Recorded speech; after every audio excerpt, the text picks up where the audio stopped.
তীব্র মাথা ব্যথার কারণে ট্রেনের জানালার সাথে মাথা লাগিয়ে চোখ বন্ধ করে বসে আছে কবিতা। বাইরে ঠান্ডা হাওয়া মাথায় লাগলে একটু যেন আরাম লাগছে তার। একেই তো গরমের মাঝে মাথা আর মুখ ওড়না দিয়ে পেঁচে রেখেছে, তার উপর এত লাফালাফি, চিৎকার, চেঁচামেচিতে মাথা ব্যথাটা আরো বেড়েছে। এই সময় এক কাপ চা পেলেই কবিতার মাথা ব্যথাটা কমে যেত, কিন্তু সেই চাই পাচ্ছে না। তার পাশে, সামনে এবং অপর পাশের সিটে বেশ কয়েকজন ছেলে মেয়ে হই হুল্লোড় করছে। দেখে বোঝাই যাচ্ছে যে এরা সবাই বন্ধু এবং কোনো ট্রিপে যাচ্ছে, নয়তো ট্রিপ থেকে ফিরছে। ট্রেনে ওঠার পর থেকেই এক মুহূর্তের জন্য একজনেরও মুখ বন্ধ থাকেনি ওদের।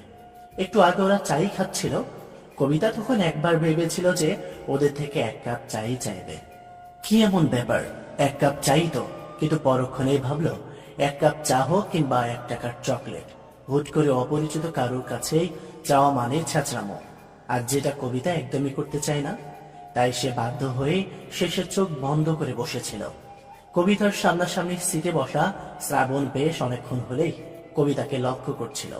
কবিতার ছটপটানি, কিছুক্ষণ পর পর নিজেই নিজের মাথা টেপার চেষ্টা করা, সবকিছু শ্রাবণ লক্ষ্য করছিল। শ্রাবণও এমন করে যখন তার তীব্র মাথা ব্যথা করে, তারও তখন এক কাপ চা হলেই হয়ে যায়। শ্রাবণ ভাবলো কবিতারও হয়তো এই সমস্যাটা হচ্ছে, কিন্তু শ্রাবণ আগ বাড়িয়ে চায়ের প্রস্তাব দেওয়ার সাহস পায়নি। কেননা একে তো কবিতা তার অপরিচিত, তার উপর আবার একটা মেয়ে, বলা তো যায় না যদি আবার তাকে তার পুরো ফ্রেন্ড সার্কেলকে ভুলভাল কিছু ভেবে বসে, তাহলে অযথাই একটা ঝামেলা বাড়বে। কিন্তু একটু আগে যখন খেয়াল করলো যে কবিতার অস্থিরতা বৃদ্ধি পাচ্ছে, তখন ভাবলো যা হবার হবে, কিন্তু সে কবিতাকে চায়ের কথাটা বলবে। শ্রাবণ গলাটা পরিষ্কার করে নিয়ে কবিতার উদ্দেশ্যে বললেন, চা খাবেন? প্রথম দফায় কবিতা বুঝতে পারেনি যে শ্রাবণ তাকে উদ্দেশ্য করে কথাটা বলেছে। অবশ্য কথাটা আদেও তার কান অবধি পৌঁছাচ্ছে কিনা সেটাও একটা প্রশ্ন। কবিতার থেকে কোনো সাড়া না পেয়ে শ্রাবণ পুনরায় কবিতার উদ্দেশ্যে বলল, এই যে ম্যাম, শুনতে পাচ্ছেন? আরে আপনাকেই বলছি, অনুগ্রহ করে একটু চোখটা খুলে আমার কথা শুনবেন। এবারের বলা কথাটা কবিতার কান অবধি পৌঁছাচ্ছে। কবিতা আস্তে ধীরে নিজের চোখটা খুলে শ্রাবণের দিকে তাকালো। শ্রাবণ তখনও তার দিকেই তাকিয়ে আছে। কবিতা একবার আশেপাশের চোখ বুলিয়ে শ্রাবণের উদ্দেশ্যে সন্দিহান গলায় বলল, আপনি কি আমায় কিছু বললেন? কবিতার অত্যন্ত শান্ত এবং মিষ্টি গলার আওয়াজ শ্রাবণের কানে যেতে তার কণ্ঠটা অত্যন্ত পরিচিত লাগলো। মনে হচ্ছে এর আগেও এই কণ্ঠটা সে শুনেছে, তাও খুব মনোযোগ সহকারে শুনেছে। শ্রাবণের থেকে কোনো উত্তর না পেয়ে কবিতা পুনরায় জিজ্ঞেস করলো, আপনি কি কিছু বলবেন আমায়? কবিতার কথায় শ্রাবণ যেন নিজের সন্দিহান ফিরে পেল। কবিতার উদ্দেশ্যে বলল, জি, আপনাকেই বলছিলাম, চা খাবেন? হঠাৎ করে অপরিচিত একজনের থেকে চায়ের প্রস্তাব পেয়ে কবিতার ব্যাপারটা একটু খটকা লাগলো। কবিতার সন্দিহান গলায় জিজ্ঞেস করলাম, আপনি হঠাৎ আমায় চায়ের প্রস্তাব কেন দিলেন? কবিতার কথার শ্রাবণ হালকা হেসে বলল, আসলে অনেকক্ষণ থেকেই আপনাকে লক্ষ্য করছিলাম, আমার মনে হলো যে আপনার বোধহয় মাথা ব্যথা করছে, চা খেলে একটু আরাম পাবেন, তাই বললাম। শ্রাবণের কথা শুনে কবিতার ভালো লাগলেও সন্দেহ যেন পুরোপুরি কাটল না। এদিকে কবিতাকে তার দিকে সন্দিহান দৃষ্টিতে তাকিয়ে থাকতে দেখে শ্রাবণ বলল, আমাকে বিশ্বাস করতে পারেন, আমি একা নই। এই যে এদের দেখছেন, আমরা সবাই একসাথে একটা ট্রিপ থেকে বাড়ি ফিরছি। আমার নাম শ্রাবণ, আমরা একসাথেই সবাই চা খাবো। আপনাকে যে ফ্লাস্ক থেকে দেব, আমরাও সেই একই ফ্লাস্ক থেকে চা খাবো। তো খাবেন আমাদের সাথে চা? শ্রাবণের কথা শুনে কবিতার মনে হচ্ছে যে ছেলেটা খারাপ বা মিথ্যা বলছে। এখন আর কবিতা ওর ওপর সন্দেহ হচ্ছে না। আর যেহেতু শ্রাবণ নিজ থেকে তাকে চায়ের কথা বলেছে, তাহলে খাওয়াই যায়। এমনিতেও চায়ের এখন খুব দরকার কবিতার। কবিতা মৃদু হেসে শ্রাবণের উদ্দেশ্যে বলল, খাবো। আর আপনাকে ধন্যবাদ, আমার সত্যি এখন খুব চায়ের দরকার ছিল। কবিতার কথা শুনে শ্রাবণ মৃদু হেসে ফ্ল্যাক্স থেকে দুটো 1 টাইম কাপে দুজনের জন্য চা ঢালল। কবিতা সেটা হাতে নিয়ে বাকিদেরকে খাইয়ে শ্রাবণের উদ্দেশ্য বলল, ওনারা খাবেন না? কবিতার কথা শুনে শ্রাবণ মৃদু হেসে চায়ের কাপে একটা চুমু দিয়ে বলল, ওদের কথা বাদ দিন, এখানে আমি একটু বেশি চা প্রেমী। ওরা চা খায়, কিন্তু আমার মতো এতটা না।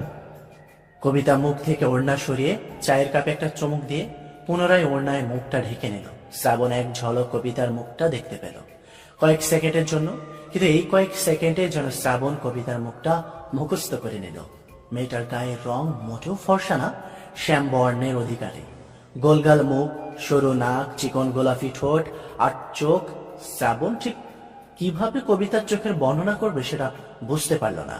ডাগর কালো চোখ, চাহনি অত্যন্ত শান্ত কিন্তু অদ্ভুত। কিছুটা একটা আছে ওর চাহনিতে, কিন্তু কি আছে সেটা শ্রাবণ ধরতে পারছে না। ওই যে কবিতার চোখের বর্ণনা কিভাবে করবে সেটা শ্রাবণ বুঝতে পারছে না। সব থেকে বেশি সুন্দর কবিতার কণ্ঠ। যতবার কবিতা কথা বলছে শ্রাবণের ঠিক ততবার কবিতার কণ্ঠস্বর অত্যন্ত পরিচিত লাগছে। মনে হচ্ছে সে এই কণ্ঠটা মনের মাঝে গেঁথে রেখেছিল। সে ভুলতে চায়নি এই কণ্ঠটা, কিন্তু কেন যেন মাথাতেই আসছে না যে কোথাও শ্রাবণ এই কণ্ঠটা শুনেছে। কবিতা শ্রাবণকে জিজ্ঞেস করলো, তা ওদের সাথে থেকে তাহলে আপনি কিভাবে এত চাপ্রেমী হলেন? আসলে আমিও চাপ্রেমী, আর আমার বন্ধুরাও সবাই আমার মতোই চাপ্রেমী, তাই বললাম। শ্রাবণ দ্বিতীয়বার চায়ের কাপে চুমুক দিয়ে কবিতার প্রশ্নের জবাবে বলল, আসলে ওরা যেভাবে সবাই চিৎকার চেঁচামেচি করে তাতে আমার মাথা ব্যথা শুরু হয়ে যায়। তাই মাথা ব্যথার থেকে বাঁচতে আমার এই চায়ের প্রতি আলাদা ভালোবাসা তৈরি হয়েছে। বলতে পারেন ওদের নির্যাতনের শিকার হয়ে আমি এই চায়ের প্রতি আকৃষ্ট হয়েছি। কবিতা চায়ের চুমুক দেওয়ার জন্য পুনরায় মুখ থেকে ওড়নাটা সরাতেই শ্রাবণ এই কথাগুলো বলল। কবিতা শুনে মৃদু হাসল। শ্রাবণ তা দেখে মনে মনে ভাবল, এই মেয়ের হাসি তো দেখছি আরো সুন্দর। এদিকে শ্রাবণের শেষের কথাগুলো শুনে ওর সব বন্ধুরা একসাথে ওর উপর হামলে পড়ল। সবাই রাগী কণ্ঠে শ্রাবণের উদ্দেশ্যে বলল, কি বললি তুই? আমরা তোর উপর নির্যাতন করি, আমাদের অত্যাচারে তোর মাথা ব্যথা করে, এটা তুই বলতে পারলি শ্রাবণ? শ্রাবণ সবাইকে বোঝানোর ভঙ্গিতে বলল, আরে না, তোরা ভুল ভাবছিস, আমি সেরকম ভাবে বলিনি কথাটা। সবাই পুনরায় রাগী কণ্ঠে বলল, তুই কি বলতে চেয়েছিস সেটা আমরা খুব ভালোভাবে বুঝতে পেরেছি। এক এক করে অভিযোগটা করলে হয় না? আপনারা কে কি বলছেন সেটা তো পরিষ্কার করে শোনাই যাচ্ছে না। কবিতার কণ্ঠ শুনে সবাই ওর দিকে তাকালো। এবার সবাই কবিতাকে অভিযোগ করে বলল, ও কিন্তু তোমার মিথ্যা কথা বলেছে। আমরা যেভাবে হইচই করতে দেখছো, আমাদের যেভাবে হইচই করতে দেখছো, ও কিন্তু আমাদের সাথে হইচই করে, কিন্তু পার্থক্য এতটুকু, আমরা একটু বেশি করি আর ও একটু কম করে। কবিতা সবার অভিযোগ করা শুনে হাসছে।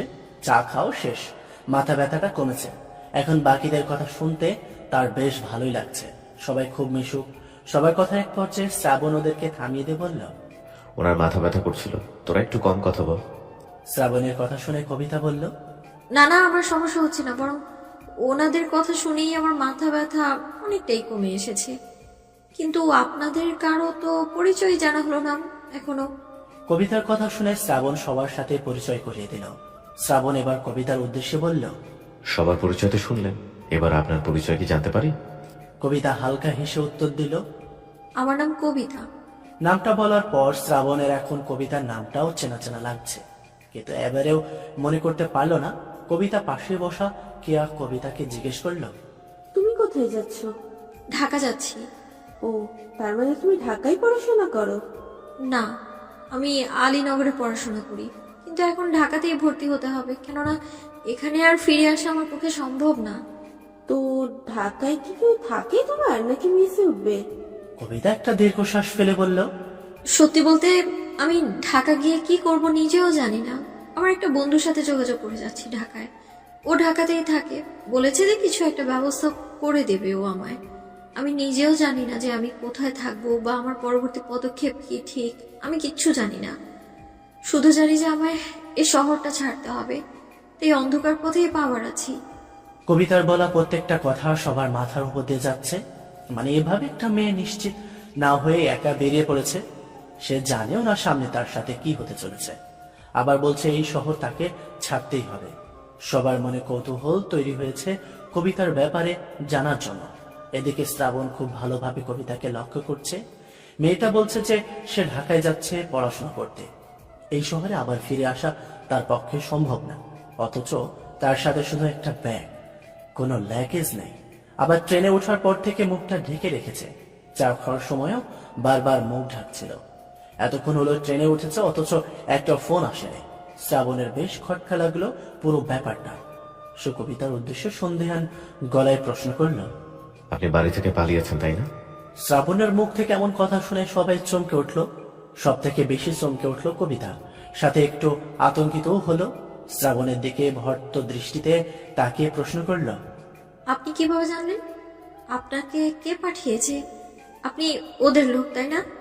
হঠাৎ করে কবিতার এভাবে উত্তেজিত হওয়া দেখে সবাই আরেক দফা অবাক হলো। শ্রাবণ কবিতাকে বোঝানোর ভঙ্গিতে বলল, আরে আপনি এমন করছেন কেন? শান্ত হন। আর আমি কারোর লোক না, আমি জাস্ট আন্দাজ করে কথাটা বলেছি। কবিতা পুনরায় কাপা গলায় বলল, আপনি সত্যি বলছেন? আপনি সত্যি ভালো মানুষ। আমি সত্যি বলছি। আপনাকে তো বললাম আমরা বন্ধুরা একটা ট্রিপ থেকে ফিরছি। আমি বা আমরা কেউই কারোর লোক না, আপনি বিশ্বাস করতে পারেন আমাদের। আর আমরা সবাই বগুড়া থাকি, এখানকার কাউকেই আমরা চিনি না। এতক্ষণে কবিতা একটু শান্ত হলো, কিন্তু 2 মিনিটের চিন্তাতে ভয় পেয়ে গলা শুকিয়ে গেল।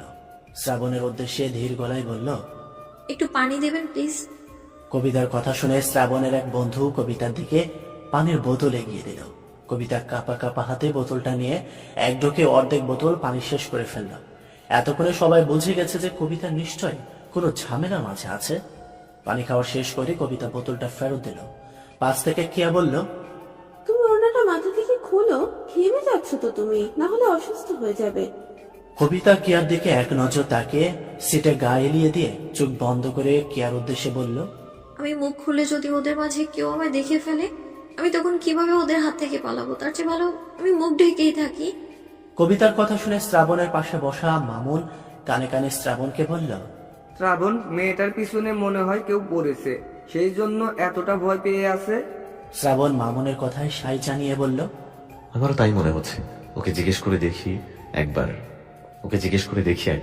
যে কিছু বলে কিনা। শ্রাবণ কবিতাকে শান্ত কণ্ঠে একবার নাম ধরে ডাকলো। কবিতা। শ্রাবণের ডাক শুনে কবিতা চোখটা খুলে সিট থেকে মাথা উঠিয়ে শ্রাবণের উদ্দেশ্য বলল, জি বলুন। দেখুন, আমি জানি না আপনি কার কথা বলছেন, কিন্তু তারা এই ট্রেনে নাই। থাকলে এতক্ষণ আপনাকে খুঁজে বের করতো। তাই আপনি মুখটা খুলুন, কিচ্ছু হবে না আপনার। আর বাই এনি চান্স যদি এসেও পড়ে, তাহলে আমরা সবাই তো আছি।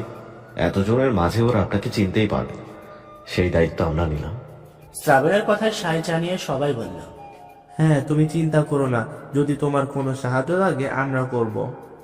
কবিতা অবাক দৃষ্টিতে সবার দিকে তাকিয়ে প্রশ্ন করল, আপনারা তো আমায় চেনেন না, তারপরেও আমায় হেল্প করবেন?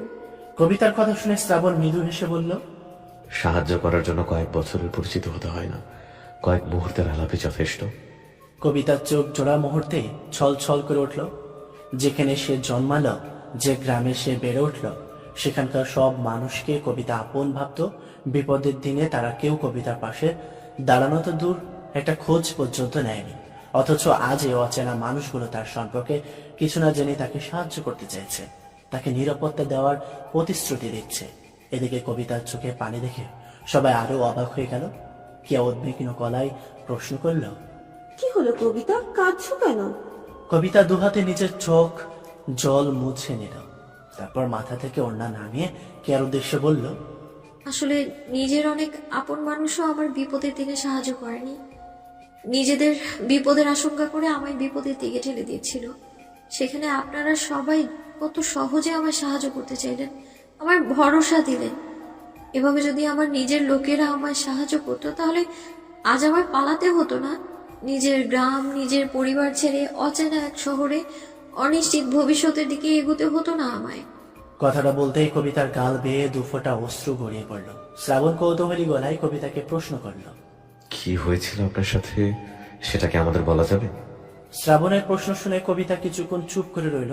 সবাই তো আর দেখে ভাবলো কবিতা হয়তো তাদেরকে ঘটনাটা বলতে চাইছে না, কিন্তু একটু পর কবিতা নিজ থেকেই বলল, আপনাদের তাহলে আমার শৈশব থেকে ঘটনাটা বলা শুরু করি।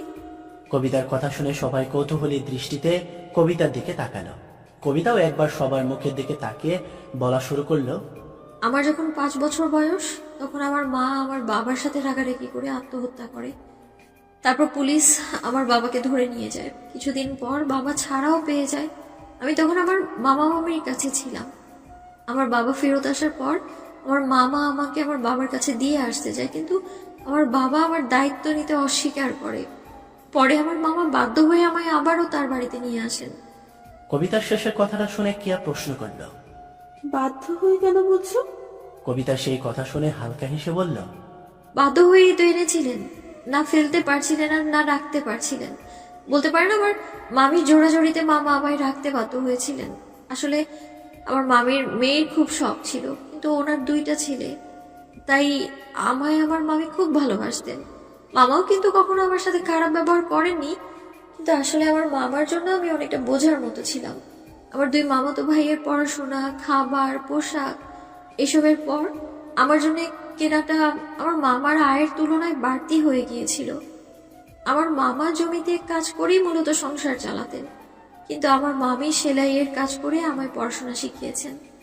অবশ্য মামা কখনো তাতে বাধা দেয়নি। তারপর আমি ক্লাস 8-এ ওঠার পর কয়েকটা বাচ্চাকে প্রাইভেট পড়ানো শুরু করলাম। আমি আহামরি ভালো স্টুডেন্ট ছিলাম না, কিন্তু যতটুকু পারতাম তাতে সবাই ভরসা করে আমার কাছে পড়তে আসতো।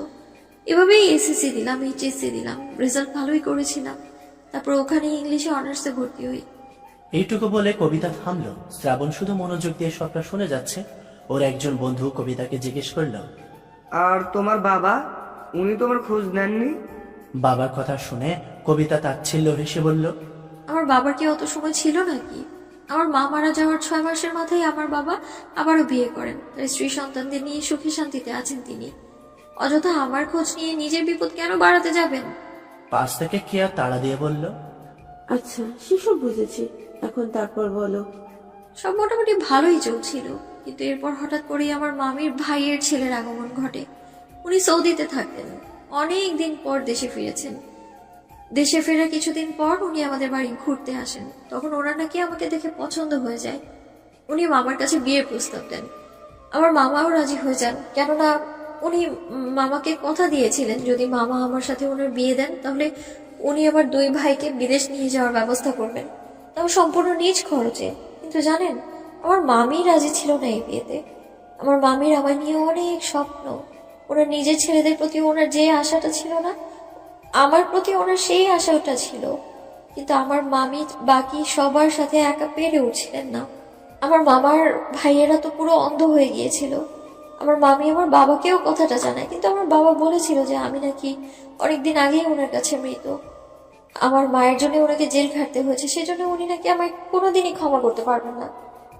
পরে অবশ্য আমি বিয়েতে রাজি হয়েছিলাম, কিন্তু যখন জানতে পারলাম যে আমি ওনার তৃতীয় স্ত্রী হব তখন আর মেনে নিতে পারিনি। ওনার প্রথম স্ত্রী বিয়ের 1 বছরের মাথায় ওনার ডিভোর্স দিয়ে চলে যান, আর ওনার দ্বিতীয় স্ত্রী নাকি এখনো ওনার সাথেই আছেন, এখনো ডিভোর্স হয়নি ওদের। উনি সৌদিতেই থাকেন, আর উনি ওনার তৃতীয় স্ত্রী হিসেবে আমায় বিয়ে করতে চেয়েছিলেন। কবিতার কথা শুনে মামুন প্রশ্ন করল, ওই বেটার বয়স কত কবিতা?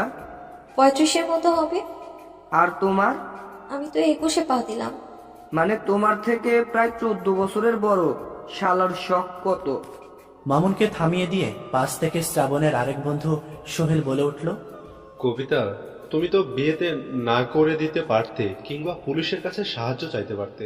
এভাবে হুট করে যে বাড়ি থেকে পালিয়ে আসলে, এখন সামনে কি করবে কিছুই তো জানো না। সোহেলের কথা শুনে কবিতা তাচ্ছিল্য হেসে বলল, যেখানে আমার নিজের মানুষ আমার কথা শুনতে চায়নি সেখানে পুলিশ কি শুনতো? আর তাছাড়া গ্রামে ওদের খুব প্রভাব ছিল। আমি যদি পুলিশকে জানাতাম তাও কোনো লাভ হতো না, সেটা আমি খুব ভালো করেই জানি। টাকার সামনে কিছুরই কোনো মূল্য নেই। সেই জন্যই তো আর এর আগেও একবার পালাতে নিয়েছিলাম কাউকে না জানিয়ে, কিন্তু সেবারও সফল হতে পারিনি। তাই তো শেষে আমার মায়ের মতোই আত্মহত্যার পথটাই আমি বেছে নিয়েছিলাম, কিন্তু সেটাতেও সফল হতে পারিনি। কবিতার আত্মহত্যার কথা শুনে সবাই সমস্বরে চেঁচিয়ে উঠে বলল, কি বলছো এইসব? তুমি আত্মহত্যা করতে গিয়েছিলে? ওদের কথা শুনে কবিতা নিজের হাতটা দেখিয়ে বলল, সত্যি, এই দেখুন এখনো দাগ আছে। কেয়া কবিতার হাতটা ধরে দেখলো, সত্যি কবিতা হাত কেটেছিল, যার দাগ এখন স্পষ্ট বোঝা যাচ্ছে। আর এই ঘরটা যে খুব একটা পুরনো নয় সেটাও তারা বুঝতে পারল। কে আবার হালকা রাগী কণ্ঠে কবিতার উদ্দেশ্যে বলল, এই মেয়ে, এইসব কাজ কেউ করে? তুমি পড়ালেখা জানা একটা শিক্ষিত মেয়ে হয়ে কিভাবে এই কাজটা করতে পারলে? কষ্টের কাছে কি আর এসবের কোনো মূল্য থাকে? জীবন যখন থমকে যায় তখন আমরা নিরুপায় হই। আমরা তখন ঠিক ভুল বিচার করার মতো অবস্থায় থাকি না। জানেন, আমি আগে ভাবতাম মানুষ কেন আত্মহত্যা করে, কেন এত সুন্দর একটা পৃথিবী থেকে বিদায় নিতে চায়, কিন্তু এখন আমি প্রতিটা পদে পদে বুঝতে পারি যে মানুষ কেন এই পৃথিবী থেকে বিদায় নিতে চায়। জানেন, আমার জীবনটা না একই জায়গায় আটকে ছিল। আমার ভাগ্যের চাকা কোনো মতেই সামনে এগোচ্ছিল না। হাত কাটার পর 2 দিন আমি হসপিটালে ভর্তি ছিলাম। তারপরে আমায় আবারও বাড়ি ফিরিয়ে আনা হয়। আমি তখনও ঠিকভাবে কথা পর্যন্ত বলতে পারছিলাম না, তাই ওনারা বিয়ের তারিখটা 1 সপ্তাহ পিছিয়ে পরশুদিন ঠিক করেন। আমি ভেবেছিলাম এবার আর আমি কিচ্ছু করতে পারবো না, আমার জীবন এখানেই শেষ, আমার ভাগ্যের চাকা হয়তো বা আর কোনোদিনও সামনে এগোবে না।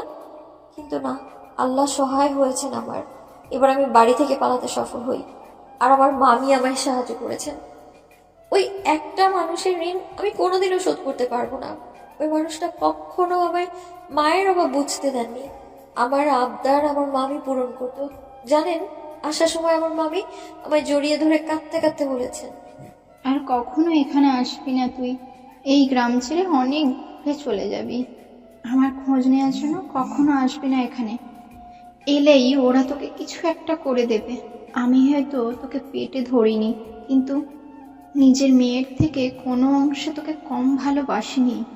আমি নিজের চোখে আমার মেয়ের জীবনটা শেষ হয়ে যাবে সেটা আমি দেখতে পারবো না। কথাগুলো বলতেই কবিতা কেঁদে ফেলল। এদিকে তার কথা শুনে বাকি সবাই কেঁদে ফেলেছে। শ্রাবণ খুব কষ্টে নিজের চোখের জল আটকে রেখেছে।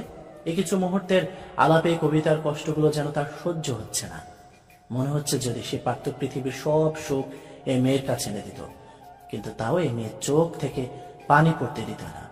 এত সুন্দর চোখে কি পানি মানায়? মোটেও না। সকলের নীরবতার মাঝে কবিতার ফোনটা বেজে উঠল।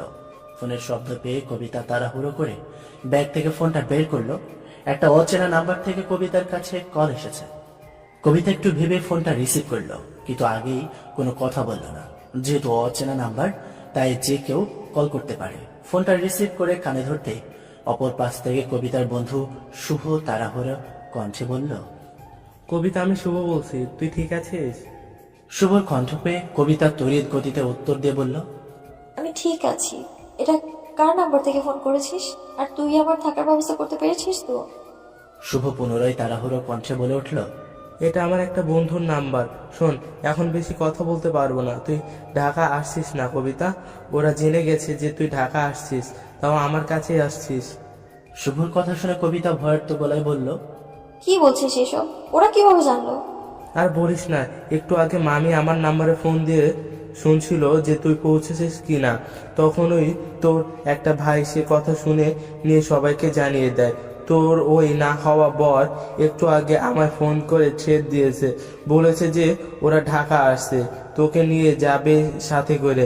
তাই আমি বলছি তুই কোনো মতেই ঢাকা আসিস না, তুই সোজা চট্টগ্রামে চলে যা। ওইখানে আমার একটা বন্ধুর বাড়ি আছে, কয়েকটা দিন ওইখানে থাক। তারপর পরিস্থিতি স্বাভাবিক হলে আমি তোকে ঢাকা নিয়ে আসব, কিন্তু এখন তুই ঢাকা আসবি না, না হলে ওরা আবার তোকে নিয়ে যাবে। আমি চাইলেও তোকে বাঁচাতে পারবো না। ফোনের অপোজ থেকে আর কোনো শব্দ পাওয়া যাচ্ছে না। কবিতা কান থেকে ফোন নামিয়ে দেখল তার ফোন বন্ধ হয়ে গেছে। কবিতার এবার বুক ফেটে কান্না আসছে। সে জানে শুভ তার ভালোর জন্যই কথাটা বলেছে, কিন্তু তাই বলে এখন হুট করে সে একা একা চট্টগ্রাম কিভাবে চলে যাবে? চিনে না জানে না এভাবে কি করে বাসায় গিয়ে থাকা যায়? আর কত অন্যের বোঝা হয়ে থাকবে। সে তো তার নিজের দায়িত্ব নিজে নিতে চায়, অথচ বারবার তাকে শুধু অন্যের ভরসাতেই থাকতে হয়। এখন সে চট্টগ্রাম গিয়েই বা কি করবে? ফোনের চার্জও শেষ, কাছে তেমন টাকাও নেই। কবিতার এখন মনে হচ্ছে সেদিন সে মারা গেলেই ভালো হতো, কিংবা সে যদি তার মায়ের গর্ভেই মারা যেত, তাহলে এত মানুষের অশান্তি হতো না। কতগুলো ভেবে কবিতা আবারও ঢুকরে ঢুকরে কেঁদে উঠল। কেন সে এতটা অসহায়? বারবার কেন তাকে এত কষ্ট সহ্য করতে হয়? সে যে আর পারছে না। আজ 15টা বছর হলো সে নিজের সাথে নিজের লড়াই করে ক্লান্ত। প্রায় 10 মিনিট হলো কবিতা কেঁদে চলেছে। সবাই অনেক চেষ্টা করেও কবিতার মুখ থেকে একটা কথা বের করতে পারেনি। হাজার চেষ্টা করেও কবিতার কান্না থামাতে পারেনি। কেউ বুঝতে পারছে না কে কবিতাকে কল করেছিল, কি এমন বললো যে কবিতা এখনো কেঁদেই চলেছে। এদিকে শ্রাবণের আর কবিতার কান্না সহ্য হচ্ছে না। এতবার করে জিজ্ঞেস করেছে, অথচ কবিতা একটাও কথারও উত্তর দেয়নি। শেষে শ্রাবণ বাধ্য হয়ে কবিতাকে জোরে একটা ধমক দিল। ধমকটা শুনতে কবিতা সহ বাকি সবাই চুপ করে গেল। একটু থেমে কবিতা পুনরায় কান্না শুরু করতে নিলে শ্রাবণ আবারও ধমক দিয়ে রাগী কণ্ঠে বলল, আই ভাই, একদম চুপ। কখন থেকে বলছি কান্না থামাও, কিন্তু উনি একটা কথাও শুনতে পায় না। কি হয়েছে সেটা তো বলবেন আগে। আরে আমরা তো বলছি আমরা আপনার পাশে আছি, আমরা আপনাকে সাহায্য করব। এখন আপনি যদি আমাদের কিছু না জানান তাহলে আমরা কিভাবে সাহায্য করব? তখন থেকে শুধু কেঁদেই যাচ্ছে। আর একবার যদি চোখ থেকে জল পড়েছে না, তাহলে আপনাকে আমি সোজা ট্রেন থেকে ফেলে দেবো বলে দিলাম। And I am serious. শ্রাবণের ধমক খেয়ে কবিতার কান্নাটা বন্ধ হলেও সে মুখ খুলল না। শ্রাবণ বুঝতে পারল যে তার এতটা রাগারাগি করা ঠিক হয়নি। মেয়েটা এমনিতে হয়েছিল, তার উপর আবার সে এভাবে ধমক দিল। শ্রাবণের এখন নিজের গালে নিজেরই ঠাস করে চড় মারতে ইচ্ছে করছে। নিজেকে শান্ত করে কবিতার উদ্দেশ্যে অনুশোচনার স্বরে বলল, আই এম সরি কবিতা, আমার এভাবে আপনার সাথে কথা বলা ঠিক হয়নি। কবিতা মাথা নিচু করে রেখে ধীর কণ্ঠে শ্রাবণের উদ্দেশ্যে বলল, আমি কিছু মনে করিনি। শ্রাবণ একটা প্রশান্তির শ্বাস ফেলে কবিতার উদ্দেশ্যে বলল, দেখুন কবিতা, আপনি যদি আমাদেরকে সবটা খুলে না বলেন, তাহলে আমরা আপনার সাহায্য করতে পারবো না। আমরা আপনার পাশে থাকতে চাই, তাই প্লিজ আপনি আমাদেরকে সবটা বলুন খুলে কবিতা। কবিতা এবার একে একে সব ঘটনা সবাইকে খুলে বলল। সবটা শোনার পর কেয়া কবিতার উদ্দেশ্যে বলল, কিন্তু তুমি চট্টগ্রাম যাবে কিভাবে? তোমার ফোনটাও তো বন্ধ। ওখানে গিয়ে যোগাযোগই বা করবে কিভাবে তোমার বন্ধুদের সাথে? আর তাছাড়াও ওরা যেহেতু তোমার বন্ধুর সন্ধান পেয়েছে, তাহলে তো ওনার বন্ধুর সংবাদ পেতেও সময় লাগবে না, তাই না? কেয়ার কথায় সাই জানিয়ে পাশ থেকে রিয়াও বলল, কিয়া একদম ঠিক কথা বলেছে। আর তাছাড়া তোমার বন্ধু না হয় ভালো, কিন্তু যার কাছে যেতে বলছি সেই মানুষটা আদৌ ভালো কিনা সেটা কিভাবে বুঝবে? ওখানে গিয়ে যদি আবার আরেক বিপদে পড়ো তখন কি হবে? সবাই যখন সমস্যার সমাধান খুঁজতে ব্যস্ত, তখন শ্রাবণ কবিতার উদ্দেশ্যে বলল, আপনি আমাদেরকে বিশ্বাস করেন কবিতা? জানি বিশ্বাস করাটা খুব একটা সহজ না, মাত্র কয়েক ঘন্টার আলাপ আমাদের, কিন্তু তাও বলছি আপনি আমাদের বিশ্বাস করেন? শ্রাবণের হঠাৎ এমন প্রশ্নে কবিতা খানিকটা থতমত খেয়ে গেল। সে বিশ্বাস করে শ্রাবণদের, কিন্তু এই মুহূর্তে তাদেরকে বিশ্বাস করা না করা নিয়ে কি হবে। আমি বিশ্বাস করি আপনাদেরকে, না হলে কি আমার সমস্যাগুলোর কথা বলতাম আমি আপনাদের? কবিতার কথা শুনে শ্রাবণ একটু স্বস্তি পেল। পুনরায় কবিতাকে বলল, তাহলে আপনি আমাদের সাথে বগুড়া চলুন, আমরা সব ব্যবস্থা করে দেব। আপনার কোনো অসুবিধা হবে না, বিশ্বাস করুন। আর ওখানে কেউ আপনাকে চিনবেও না, তাই কেউ আপনার খোঁজও পাবে না। তাই বলছি আপনি আমাদের সাথে চলুন। সবাই শ্রাবণের কথায় সাই জানালো। কবিতাকে সবাই বোঝালো যেন সে তাদের সাথে যায়। কবিতা শ্রাবণের উদ্দেশ্যে বলল, কিন্তু আমি আপনাদের সাথে কিভাবে যাই বলুন তো? সারা জীবন যেখানে নিজের মানুষদের গলার কাটা হয়েছিলাম, সেখানে এবার আপনাদেরও গলার কাটা হব। এই কবিতা মানেই ঝামেলা। অযথা কেন নিজেদের ঝামেলা বাড়াতে চাইছেন? আমার কথা ভুলে যান। আমি কোথাও একটা নেমে যাব, তারপর যদি আমার ভাগ্যে বেঁচে থাকা থাকে তাহলে বাঁচবো, নাহলে চলে যাব। কবিতার কথা শুনে কিয়া হালকা রাগে কণ্ঠে বলল, এই মেয়ে বেশি বড় হয়ে গেছে, তাই না? আমাদের ঝামেলা হলে সেটা আমরা বুঝে নেব, তোমাকে তো ভাবতে হবে না। কিয়ার কথা শুনে কবিতা কিয়ার দিকে তাকিয়ে মুখে মৃদু হাসি এনে বলল, আপনারাও তো নিঃস্বার্থভাবে আমার কথা ভাবছেন, আর আমি আপনাদের কথা ভাববো না? বললাম না, এই কবিতা মানেই ঝামেলা। আর আমি যদি এই ঝামেলাটাকে সাথে নিয়ে বইতে চাই, তাহলে মানে আমরা সবাই যদি চাই, তাহলে তো আর আপনার সমস্যা নেই। আর আপনি আমাদের উপর বোঝা কেন হবেন? আমরা সবাই মিলে আপনাকে একটা কাজ খুঁজে দেব। কিছু না পেলে আমাদের সবার ছোট ভাই বোনদের আপনি প্রাইভেট পড়াবেন, তারপর দরকার হলে আপনি একটা মেসে উঠে যাবেন, তাহলেই তো হয়ে গেল। প্লিজ আপনি আর অমত করবেন না। কবিতা কিছুক্ষণ ভেবে পুনরায় শ্রাবণের উদ্দেশ্যে সন্দিহান গলায় বলল, আপনারা সত্যি আমায় নিয়ে যাবেন আপনাদের সাথে? শ্রাবণ মৃদু এসে বলল, বিশ্বাস করতে পারছেন না? একবার বিশ্বাস করে দেখুন, অভিযোগ করতে দিব না। আমরা খারাপ নই কবিতা, আমরা আমাদের সবটা দিয়ে আপনাকে সাহায্য করার চেষ্টা করব। আপনি শুধু আমাদেরকে একটু বিশ্বাস করুন। কি করবেন না? সবাই অধীর আগ্রহে অপেক্ষা করছে কবিতার উত্তর শোনার জন্য। অবশেষে কবিতা মুখ খুলল। করব, আপনাদেরকে আমি বিশ্বাস করব। কবিতার কথা শুনে কিয়া কবিতাকে জড়িয়ে ধরে বলল, ধন্যবাদ বিশ্বাস করার জন্য কবিতা। আর শোনো, তুমি আমার বাড়িতে থাকবে কেমন? আমাদের সবার বাড়ি প্রায় পাশাপাশি, আর আমার আর শ্রাবণের বাড়ি তো অনেকটাই কাছাকাছি। ও, তোমাকে তো বলাই হয়নি, শ্রাবণ কিন্তু আমার ফ্রেন্ড, সাথে আমার মামাতো ভাইও। সবাই এবার কবিতার সাথে গল্প শুরু করলো। বাকি রইল শুধু শ্রাবণ। শ্রাবণ এখন হাসতে থাকা কবিতাকে খেয়াল করছে। মেয়েটা হাসলে বড্ড সুন্দর লাগে, কাঁদলেও অবশ্য মন্দ লাগে না। কিন্তু কবিতার চোখে পানি শ্রাবণের একদম পছন্দ হয়নি। শ্রাবণ তাই মনে মনে ঠিক করেছে যে যতদিন কবিতার সাথে থাকবে, ততদিন শ্রাবণ তার সাধ্যমতো চেষ্টা করবে যেন কবিতার চোখে পানি না আসে। শ্রাবণের তাকিয়ে থাকার মাঝেই কবিতাও শ্রাবণের দিকে তাকালো। কবিতা তাকানো দেখেও শ্রাবণ নিজের দৃষ্টি সরল না। এদিকে শ্রাবণকে নিজের দিকে এভাবে তাকিয়ে থাকতে দেখে কবিতার একটু অস্বস্তি হচ্ছে। কবিতা নিচের দৃষ্টিটা শ্রাবণের ওপর থেকে সরিয়ে নিল। কিছুক্ষণ পর পর আর চোখে শ্রাবণের দিকে তাকাচ্ছে, কিন্তু তখনও শ্রাবণ অপলক দৃষ্টিতে কবিতার দিকে তাকিয়ে আছে। কবিতা তা বুঝে পুনরায় নিজের দৃষ্টি সরিয়ে নিল, আর শ্রাবণ তা দেখে মিটিমিটি হাসছে। এরকম ভাবে কিছুক্ষণ চলার পর শ্রাবণ নিজে নিজের দৃষ্টি সরিয়ে নিল। এতক্ষণে কবিতা যেন হাঁপ ছেড়ে বাঁচল। রাতের খাবার খেয়ে সবাই যে যার মতো একজন আরেকজনের কাঁধের ওপর, তো কেউ আবার অন্যজনের গায়ের ওপর ঘুমিয়ে পড়েছে। শুধু শ্রাবণ আর কবিতা জেগে আছে, যদিও দুজনের কেউ কারোর সাথে কথা বলছে না। দুজনের জানালা দিয়ে বাইরে তাকিয়ে আছে, কিন্তু শ্রাবণের এখন কবিতার সাথে কথা বলতে ইচ্ছে করছে, কবিতার সম্বন্ধে আরো জানতে ইচ্ছে করছে, কিন্তু আগ বাড়িয়ে কবিতাকে কিছুই জিজ্ঞেস করতে পারছে না, কেননা কবিতা খুব মনোযোগ দিয়ে বাইরে তাকিয়ে কিছু একটা ভাবছে। আর কবিতার সেই ভাবনার মাঝে তাকে বিরক্ত করতে শ্রাবণের একটু অস্বস্তি হচ্ছে। শ্রাবণের এসব ভাবনার মাঝে কবিতাই শ্রাবণের উদ্দেশ্যে বলল, আপনার ফোনটা একটু দেবেন প্লিজ। আমার বন্ধুকে একবার জানিয়ে দিতাম যে আমি চট্টগ্রাম যাচ্ছি না। কবিতার কথাটা কর্ণকুহুর হতে শ্রাবণ পকেট থেকে নিজের ফোনটা বের করে কবিতার দিকে বাড়িয়ে দিল।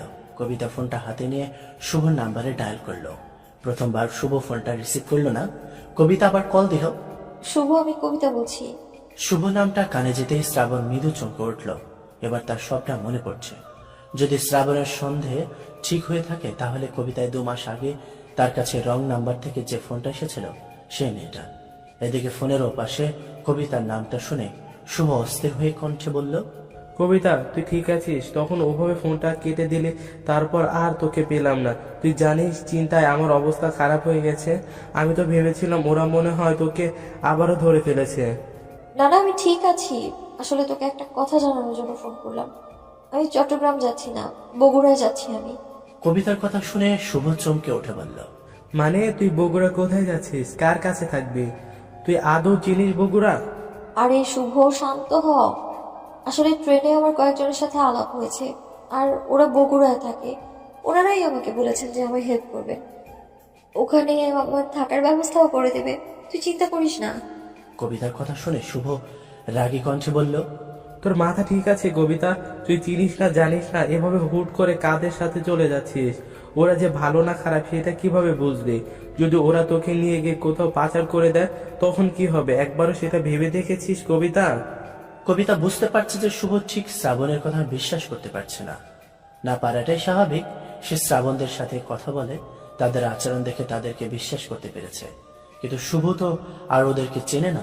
কবিতা আবার শুভকে বুঝিয়ে বলল, তুই অযথাই ভয় পাচ্ছিস শুভ। ওনারা খুব ভালো। আমি এখন ওনাদের মাঝে একজনের ফোন থেকেই তোকে ফোন করেছি। আমার ফোনের চার্জ শেষ হয়ে গেছে, তুই চিন্তা করিস না তো। আমি ওদের সাথে গিয়েই ভালো থাকবো। কবিতার কথা শুনে শুভ একটু ভরসা পেলেও পুরোটা নিশ্চিত হতে পারছে না। শুভ চিন্তিত কণ্ঠে কবিতাকে বলল, তুই শিওর তো কবিতা ওরা যে ভালো? কবিতা নিশ্চিত কণ্ঠে বলল, হ্যাঁ রে ভাই, আমি নিশ্চিত যে ওরা ভালো, তুই চিন্তা করিস না। ঠিক আছে কবিতা, কিন্তু তুই আমার সাথে যোগাযোগ রাখবি, আর তাড়াতাড়ি ট্রেন থেকে নেমে নিজের ফোন চার্জ দিবি। তার আগে পর্যন্ত আমি কিন্তু এই নাম্বারে ফোন করেই তোর খোঁজ নেব। আরো কয়েকটা জরুরি কথা শেষে কবিতা ফোনটা রেখে দিল। শ্রাবণের দিকে ফোনটা বাড়িয়ে দিতে শ্রাবণ তা হাতে নিয়ে কবিতাকে প্রশ্ন করল, আপনার বন্ধু আমাদেরকে বিশ্বাস করতে পারছেন না, না? কবিতা ভাবলো যে শ্রাবণ মনে হয় রাগ করেছে। শুভর কথা শুনে সাথে হালকা লজ্জিত হলো। যারা কিনা আগ বাড়িয়ে তাকে সাহায্য করতে চাইল, তার বন্ধু তাদেরকে সন্দেহ করছে, ব্যাপারটা নিশ্চয় ভালো লাগেনি। কবিতা শ্রাবণকে বোঝানোর ভঙ্গিতে বলল, আসলে ও আমায় নিয়ে খুব চিন্তায় আছে, তো তাই হুট করে আপনাদের কথা শুনে একটু ভয় পেয়ে গিয়েছিল। আপনি প্লিজ কিছু মনে করবেন না ওর কথায়। ওর হয়ে আমি ক্ষমা চেয়ে নিচ্ছি আপনার কাছে। কবিতার কথা শুনে শ্রাবণ হালকা অবাক কণ্ঠে বলল, আরে আপনি ক্ষমা চাচ্ছেন কেন? আমি কিছু মনে করিনি। ওনার বিশ্বাস না করাটাই স্বাভাবিক। শ্রাবণের কথা শুনে কবিতা মৃদু হাসলো। উত্তরে শুধু ছোট করে ধন্যবাদ জানালো। কিছুক্ষণ চুপ থেকে শ্রাবণ বলল, চা খাবেন? কবিতা মৃদু হেসে বলল, চা খেতে আমার কখনোই আপত্তি থাকে না। শ্রাবণ ও কবিতার কথা শুনে মৃদু হাসলো। চা খাওয়ার সময়টুকুতে দুজনে টুকটাক কিছু কথা বলল। চা খাওয়া শেষে তাদের মাঝে আর কোনো কথা হলো না। শ্রাবণ ফোনের কথাটা বলতে চেয়েও বলল না। ভাবলো হাতে তো সময় আছেই, কবিতা তো এখন তাদের সাথেই থাকবে, কোনো এক সময় না হয় বলবে কবিতাকে কথাটা। যখন কবিতা তার কথার অর্থ ঠিকভাবে বুঝতে পারবে। স্নিগ্ধা আবাসিক এলাকার একটি ভবনে দাঁড়িয়ে আছে শ্রাবণ আর কেয়া, সাথে রয়েছে কবিতাও। বাড়িটা কেয়াদের। সোফায় বসে কেয়ার বাবা আলী আহমেদের মা কণা খাতুন এতক্ষণ কবিতার সম্পর্কে সব শুনছিল। পেশায় তারা দুজনেই কলেজ শিক্ষক। কেয়ার শ্রাবণ কবিতার ব্যাপারে তাদের সবটাই বলেছেন। এখন ওনারা দুজন নিজেদের মাঝে আলোচনা করছেন। শ্রাবণ আর কেয়া প্রচন্ড চিন্তায় আছে যে ওনারা আদৌ কবিতাকে রাখতে রাজি হবেন কিনা। কিছুক্ষণ আলোচনা শেষে আলী আহমেদ শ্রাবণের উদ্দেশ্যে বললেন, শ্রাবণ, আমি জানি কে অতটা ম্যাচিউর না যতটা তুমি। শুধুমাত্র ওর কথা শুনে আমরা কবিতার কথাগুলো বিশ্বাস করতাম না, কিন্তু যেহেতু তুমিও বলছো তাই আমরা কবিতাকে বিশ্বাস করলাম। আলী আহমদ এবার কবিতার উদ্দেশ্যে বললেন, দেখো মা, এই শহরে দিন দিন মিথ্যাবাদীর সংখ্যা বাড়ছে, তাই হুট করে এভাবে কাউকে ঠিক বিশ্বাস হয় না। কিন্তু যেহেতু আমার ছেলে মেয়ে বলেছে, তাই আমরা তোমায় বিশ্বাস করলাম। আশা করছি তুমি আমাদের বিশ্বাসের মর্যাদা রাখবে। কবিতা মৃদু কণ্ঠে জবাব দিল, নিশ্চয়ই রাখবো। আপনারা আমার এই বিপদের দিনে আমার যেভাবে সাহায্য করেছেন, আপনাদের এই ঋণ আমি কোনোদিনও শোধ করতে পারবো না। আমি আমার জীবন থাকতে কখনো আপনাদের বিশ্বাস ভাঙবো না, কথা দিলাম আমি আপনাদের।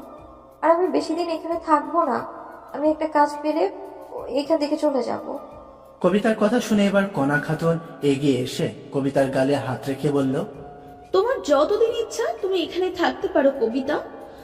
আমরা কখনো তোমায় চলে যেতে বলবো না, আর আমরা তোমার সব রকম সাহায্য করব। কণা খাতুন কেয়ার উদ্দেশ্যে বললেন, ওকে ঘরে নিয়ে যা। কেয়া উচ্ছ্বিত কণ্ঠে বলল, মা, কবিতাকে আমার ঘরেই রাখবো ভেবেছি। আমি তো একাই থাকি, এখন থেকে দুজন থাকলে আমারও ভালো লাগবে। আচ্ছা ঠিক আছে, কিন্তু কবিতা যদি সেখানে থাকতে অসুবিধা হয় তাহলে ওর থাকার ব্যবস্থা তোর ভাইয়ের ঘরে করে দিস। কবিতা তৎক্ষণাৎ জবাবে বলল, না না, আমার সমস্যা কেন হবে? আপনারা যেখানে বলবেন আমি সেখানেই থাকবো। কেয়া তা শুনে কবিতার হাত ধরে বলল, তাহলে তুমি আমার সাথে আমার ঘরেই থাকবে, বুঝলে? চলো তোমাকে আমাদের ঘরটা দেখাই। কথাটা বলে কেয়া কবিতাকে ওর ঘরে নিয়ে গেল। শ্রাবণ তার ফুপি আর আঙ্কেলের দিকে কৃতজ্ঞতার চোখে তাকিয়ে বলল, তোমাদের অনেক ধন্যবাদ। আমি সত্যি এখনো ভাবতে পারছি না যে তোমরা আমার কথায় রাজি হয়েছ। আসলে আমি ওকে আমার বাড়িতেই নিয়ে যেতাম, কিন্তু মানুষ ওকে নিয়ে অনেক খারাপ চিন্তা করতো। তাহলে তোমরা তো জানোই সব। শ্রাবণের কথা শুনে কণা বেগম হালকা রাগী ভাব নিয়ে বললেন, কেন রে, এটা কি তোর বাড়ি না? আমি আর তোর আঙ্কেল কি তোকে কখনো কে আর কাবুর থেকে আলাদা করে দেখেছি? আমি জানি ফুপি, সেই ভরসাতেই তো কবিতাকে তোমাদের এখানে নিয়ে এসেছি। আচ্ছা, আমি এখন আসছি, ফ্রেশ হবো, পরে এসে কথা বলছি, কেমন? আচ্ছা শোন, ফ্রেশ হয়ে এখানেই আয়। ভাবি তো বাড়িতে নেই, তোর খালার বাড়িতে গেছে। খাওয়া দাওয়া করে তারপর আবার তোর ফ্ল্যাটে যাবে। আচ্ছা, আমি তাহলে ফ্রেশ হয়ে আসছি। মাঝারি সাইজের একটা রুম, খুব সুন্দর করে গোছানো। আসবাবপত্র বলতে একটা বেড, পাড়ার টেবিল, বুক সেলফ, আলমারি, ড্রেসিং টেবিল। দেওয়ালে অসংখ্য পেইন্টিং, কয়েকটা কেয়ার ছবিও আছে। আর আছে একটা বারান্দা। কবিতা বারান্দায় গেল। বারান্দায় বেশ কয়েকটা ফুলের গাছ আছে, কয়েকটায় ফুল ফুটেছে, আবার কয়েকটা ঝরে পড়েছে। কবিতা ভালোভাবে রুমটা ঘুরে দেখলো। রুমে আসতেই কেয়া কবিতাকে জিজ্ঞেস করলো, পছন্দ হয়েছে রুমটা কবিতা? কবিতা হালকা হেসে বলল, এত সুন্দর ঘর কারো আবার অপছন্দ হয় নাকি? খুব সুন্দর লেগেছে আপনার ঘরটা, বিশেষ করে দেয়ালে টাঙানো এই পেন্টিং গুলো খুব সুন্দর লেগেছে আমার। এই পেন্টিং গুলো সব আমার ভাইয়ার করা, ও খুব সুন্দর পেন্টিং করে। কেয়ার কথা শুনে কবিতা প্রশ্নাত্মক গলায় বলল, ভাইয়া মানে ট্রেনে যার সাথে এলাম উনি? না, আমি ওর কথা বলছি না। শ্রাবণ তো আমার মামাতো ভাই, আমি আমার নিজের ভাইয়ার কথা বলছি। ও। কে আলমারি থেকে হালকা গোলাপি রঙের একটা সুতি 3 পিস বের করে কবিতার হাতে দিয়ে বলল, এটা আমার জামা, তোমার গায়ে ফিটিং হয়ে যাবে। আপাতত তুমি এটা পরে নাও, বিকেলে তোমার জন্য নতুন জামা কিনে আনবো, কেমন? কবিতা অসম্মতি জানিয়ে বলল, না না, আমার জন্য নতুন জামা কিনতে হবে না, আপনার পুরনো জামা থাকলে ওটাই দিন আমায়। কে আবার কপট রাগ দেখিয়ে বলল, কি তখন থেকে আপনি আপনি করছো বলো তো কবিতা? তুমি আমায় তুমি করে বলবে, বুঝতে পেরেছো? আর শোনো, তুমি একটা বিপদে পড়ে আমার বাড়িতে এসেছো, তাই বলে নিজেকে এতটা ছোট ভেবো না। আমাদের চোখে তুমি এতটা ছোট নও কবিতা। তুমি যদি নিজেই নিজেকে সম্মান না করতে পারো তাহলে অন্যরা কিভাবে তোমায় সম্মান করবে বলো তো? তুমি যদি নিজেই নিজেকে ছোট করো তাহলে অন্যরাও তো প্রতি পদে পদে তোমায় ছোট করতে চাইবে, তাই না? তুমি ফেলনা নও। হ্যাঁ, এখন হয়তো পরিস্থিতি তোমার হাতে নেই, কিন্তু দেখো একদিন তুমিও অনেক বড় হবে, তাই নিজেকে ছোট ভাবা বন্ধ করো। আসলে সবাই প্রতিটা পদেই আমায় বুঝিয়ে দিয়েছে যে এই সমাজে আমার জায়গাটা ঠিক কি। সবার কথা শুনতে শুনতে না আমি ভুলেই গিয়েছিলাম যে আমিও একটু হলেও সম্মানের যোগ্য। আমি আমি স্বপ্ন দেখাই ভুলে গিয়েছিলাম, কিন্তু আজ আপনার কথা শুনে আবার স্বপ্ন দেখার সাহস পেলাম আমি। আবার আপনি করে বলছো? কবিতা মৃদু হেসে বলল, আর বলবো না, আমি তোমার কেয়া আপু বলে ডাকবো এখন থেকে। একই বিল্ডিং এর 3 তলায় থাকে কিয়ারা আর 4 তলায় থাকে শ্রাবণেরা। ফলে সারাদিনই দুই বাড়ির লোকজনের মাঝে যাতায়াত লেগেই থাকে। কাব্য বাড়িতে থাকলে তো শ্রাবণ প্রায় সারাদিনই কাব্যদের বাড়িতেই থাকে। কাব্য শ্রাবণের থেকে 1 বছরের বড়, বর্তমানে ঢাকা ইউনিভার্সিটিতে চারুকলা অনুষদের স্টুডেন্ট। আর কেয়া আর শ্রাবণ দুজনেই সমবয়সী, এবার অনার 4র্থ বর্ষের শিক্ষার্থী। শ্রাবণ গোসল করে আবার কেয়াদের বাড়িতে আসে। টেবিলে বসা কণা খাতুন উদ্দেশ্যে জোরে ডাক দেয়। কণা খাতুন রান্নাঘর থেকে গলা উঁচিয়ে শ্রাবণকে বললেন, তুই টেবিলে বস, আমি খাবার দিচ্ছি। শ্রাবণ জগ থেকে পানি ঢেলে 1 গ্লাস পানি খেলো। পানি খাওয়া শেষ হতেই সেখানে কেয়াও চলে এলো। কেয়াকে একা আসতে দেখে শ্রাবণ প্রশ্ন করলো কেয়াকে, তুই একা কেন? কবিতা কোথায়? ও তো রান্নাঘরে আছে মায়ের সাথে। ওর বেশ ভাব জমেছে মায়ের সাথে। শুনছিস না মা কেমন হাসছে? আর কবিতার হাসির শব্দ তো পাওয়া সম্ভব নয়। শ্রাবণ একটু মনোযোগ দিতেই শুনতে পেল রান্নাঘর থেকে কণা খাতুনের হাসির শব্দ আসছে। শ্রাবণ ফোনটা হাতে নিয়ে কেয়ার উদ্দেশ্যে প্রশ্ন করলো, কাব্য ভাইয়া কবে আসছে রে?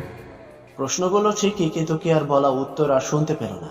তার আগেই তার চোখ পড়ল রান্নাঘর থেকে তরকারির বাটি হাতে নিয়ে বের হওয়া কবিতার ওপর। পরনে তার কেয়ার দেওয়া হালকা গোলাপি রঙের সুতির 3 পিস। ভেজা চুলগুলো গোসলের পর এখনো আঁচড়ায়নি। চুল দিয়ে এখনো টপ টপ করে পানি পড়ছে। নাকে পূর্বের পরিহিত পাথরের একটা ছোট্ট নাকফুল, এছাড়া কোনো প্রসাধনী নেই। তাও শ্রাবণের কাছে কবিতাকে অপরূপ সুন্দরী লাগছে। মেয়েটা হয়তো আহামারি সুন্দর না, কিন্তু তার যতটুকু সৌন্দর্য আছে তা শ্রাবণের হৃদয়কে থমকে দেওয়ার জন্য যথেষ্ট। শ্রাবণকে চুপ থাকতে দেখে কেয়া ওর দিকে তাকালো।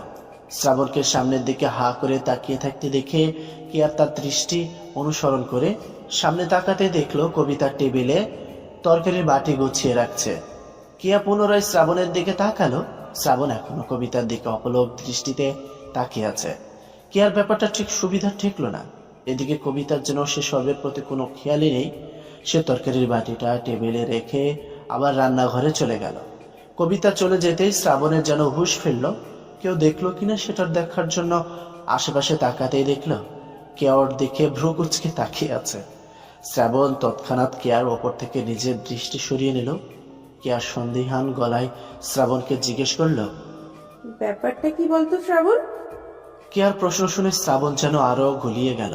হালকা ততলিয়ে কেয়াকে বলল, কি ব্যাপার বলবো তোকে? চুপচাপ খাবার খা।